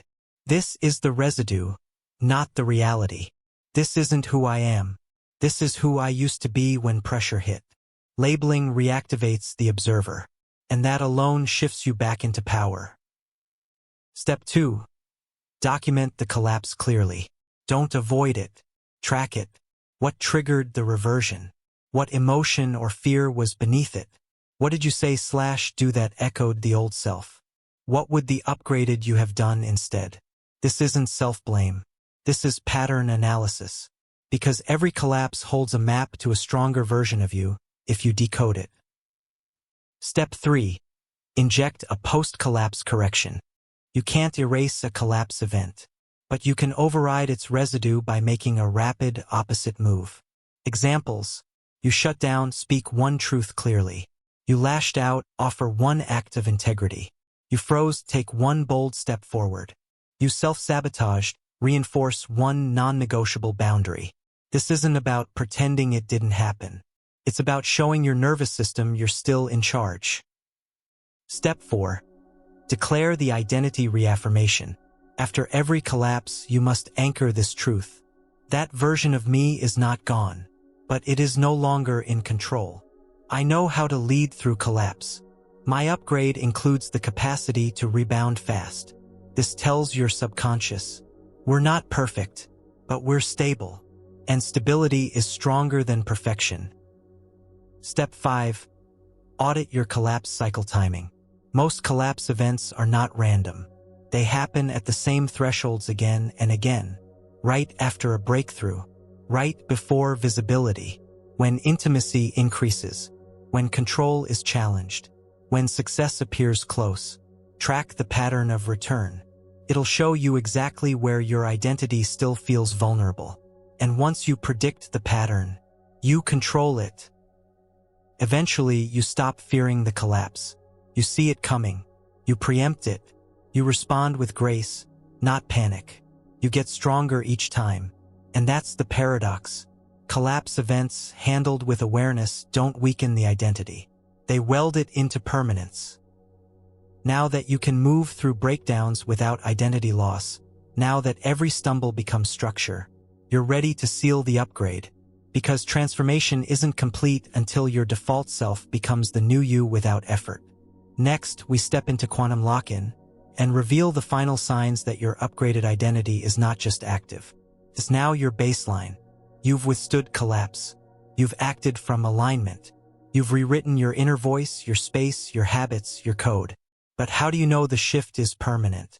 How do you know when you're no longer trying to be the upgraded you? Because you already are?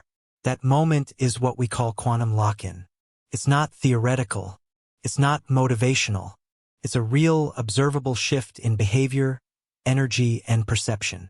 Where once you had to remind yourself constantly, now it's your default operating system. Let's get one thing clear. This doesn't mean you never feel doubt again. It means doubt no longer changes your direction. It doesn't mean you're free from resistance. It means resistance has lost its ability to reset your identity. Quantum lock-in isn't about perfection.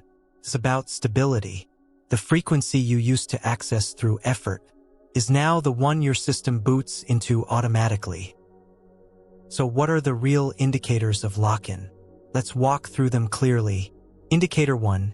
You feel emotionally safe while being fully seen. You no longer flinch when you're exposed. You no longer modify who you are based on the room you're in. You speak your truth without overthinking it. You stop performing. You stop shrinking. You stop explaining. Because your internal certainty now overrides external risk. Indicator 2. You choose congruence over comfort. Before, the trigger would control you. Now, you pause and respond from your current identity, not your former one. You don't always feel confident, but you feel rooted. You no longer ask, "What's the easiest path?" You ask, "What's the truest move for who I am now?"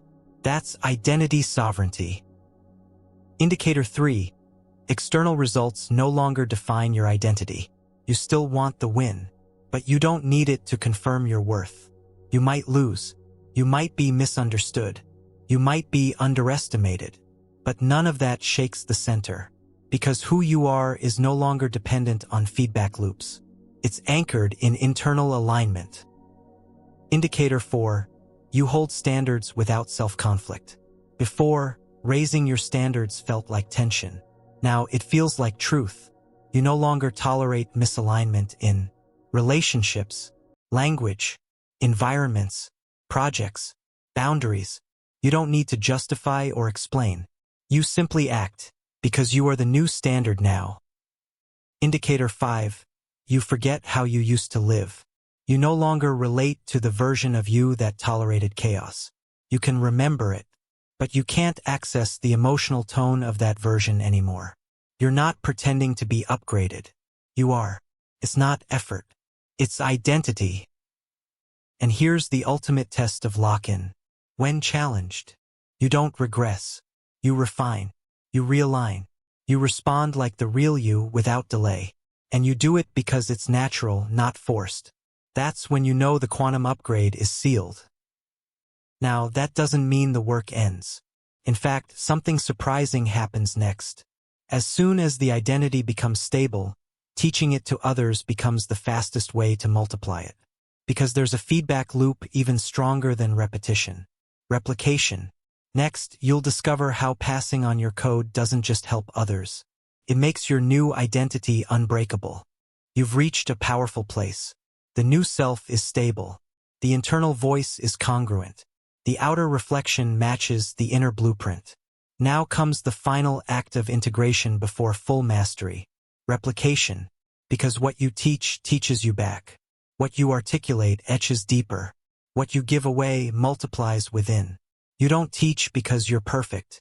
You teach because the act of translating your code into words, actions, and guidance cements it in your nervous system.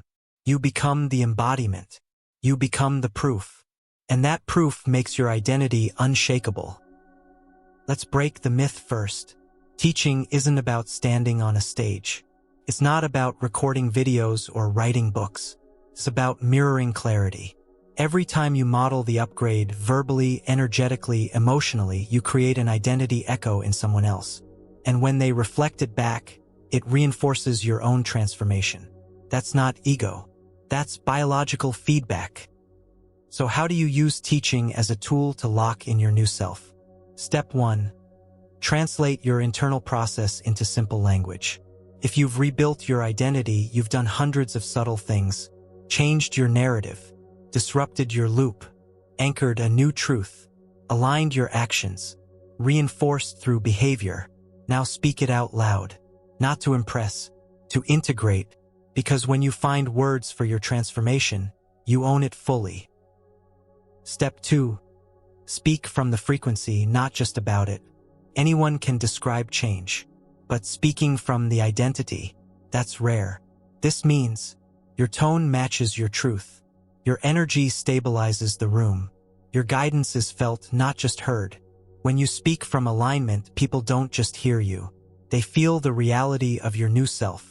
And every time that happens, your brain logs it as confirmation. Step 3. Share selectively and precisely. You don't need to convert the world. Choose those who are ready to receive, those who are already open, listening, and seeking transformation. Guide them with precision. Don't preach. Just mirror. Just reveal. Your story isn't an autobiography. It's a code transfer. And when they receive it clearly, you both stabilize. Step 4. Teach through behavior, not advice. The most powerful teaching. Embodied demonstration. Let people observe you, saying no with grace, holding identity under pressure, choosing alignment when it costs you, living as your future self in the present. No explanation needed, just frequency, because when people witness transformation in motion, it imprints faster than any lesson. Step 5. Use reflection as a recalibration tool. After every coaching moment, conversation, or feedback loop, ask, did I stay in my current identity the whole time? Did I communicate truth or try to be liked? What did that interaction reveal about what's still stabilizing in me? This turns teaching into a mirror. It becomes your next feedback system, and it reveals the final areas where the identity needs polish. Eventually, a beautiful loop begins. You embody the upgrade. You share it clearly. Others reflect it back. Your nervous system absorbs the echo. You teach it better. You live it more powerfully. This is self-replication as identity mastery. You are no longer just becoming. You're transmitting. And the act of teaching no longer feels like a responsibility. Feels like breathing. Because your new identity isn't just working for you. It's multiplying through you. Now the system is stable. The code is embedded. The frequency is automatic. The voice is yours. You are no longer applying a process. You are the process. You are no longer installing the program. You are the source code itself. And that leads us to the final chapter, the full loop, the last integration, the permanent shift. Next, we complete the transmission. You'll see why you no longer run the code. Because finally, you are the code. This is it. You've questioned the false self. You've pulled apart the default script. You've rewritten memory, language, behavior, tone, posture, space, and relationships. You've collapsed timelines, escaped the identity loop, and pulled the future into the now. You've become the person you once only imagined. But this is the moment that matters most. Because now, the transformation is no longer about improvement. It's about integration. This is where we stop referring to the process and start realizing the truth that's been building across every chapter. You are the code. Let's break that down. In the beginning, you thought identity was a personality. Then you discovered it was a script, a system, a sequence of belief, memory, emotion, behavior, and feedback. You began updating the system line by line. But now, there's no separation between you and the code you were modifying. Because you've become the author, not the reader, the operator, not the product. You are no longer running a process. You are the process. What does that mean practically? It means every thought you think codes. Every word you say programs. Every boundary you set stabilizes frequency. Every pause, decision, micro-expression sends commands to your subconscious. You've stopped searching for the right identity. You've started realizing that identity emerges from how you show up moment to moment. That realization ends the loop. It ends the chasing, the analyzing, the overcorrecting, the trying to become. Because becoming is no longer necessary. You've already been installed. But let's make this final layer clear, because integration is about subtlety. What does it actually feel like to know you are the code? 1. You no longer perform confidence, you move from certainty. You don't need to hype yourself up. You don't need to fake readiness. You don't need to rehearse who you are. Certainty is no longer emotional. It's biological. You act. You decide. You embody. And people feel it. 2. You no longer fix mindset, you manage energy. Old self. How do I get my thinking right? You now, where's my frequency right now? You've moved beyond thought as the primary control center. You now access presence, breath, space, tone. You shift reality by shifting your internal energy signature. Quickly, precisely, instinctively. 3. You speak from truth, not defense. You don't overshare to prove transparency. You don't armor up with intellect. You don't dilute to avoid reaction. You speak from clarity. And if someone doesn't resonate, you no longer internalize it, because your internal approval system has replaced the external one. 4. You use everything as confirmation, not confusion. Old loop. Why is this happening? Now, alignment check. You see setbacks as refinement, triggers as upgrades, delays as recalibration, patterns as signals. Life is no longer happening to you. It's responding to who you are, and you trust that response. 5. You move with spiritual neutrality. You're not proving anything. You're not rushing. You're not trying to be impressive. You're centered. You do the thing. You trust the calibration. You let go of needing constant results to validate growth, because the growth is self-evident. And here's the final piece. You don't need a system anymore. You've internalized everything: rewiring, self-talk, emotional encoding, habit loops, collapse management, observer mode, environmental regulation, quantum frequency, future self-access. It's all there, not as tactics, but as identity reflex. So what do you do now? You live, you move, you lead. You begin constructing reality not from strategy but from state. You trust the signal more than the checklist. You allow intuition to override rigidity. You remember that the most powerful command you have left is the one you've always had. I am. And now when you say it, there's no hesitation, no split, no echo of apology, just truth. I am. No further explanation needed. And as you walk forward, into business, into family, into challenge, into silence, you carry something different. Not just intelligence, not just clarity, not even mastery. You carry self-ownership. You no longer run the program. You are the program. And your life, from this point forward, will reflect that truth in every conversation, every decision, every result. Not because of luck, not because of alignment, because your identity and reality now operate on the same frequency. That's the end of this series, but not the end of your shift. The rest is lived, practiced, multiplied. You've reprogrammed from the root. You've recoded your frequency. You've upgraded your baseline. Now go, not to change, not to prove, but to simply be, because now you are the code.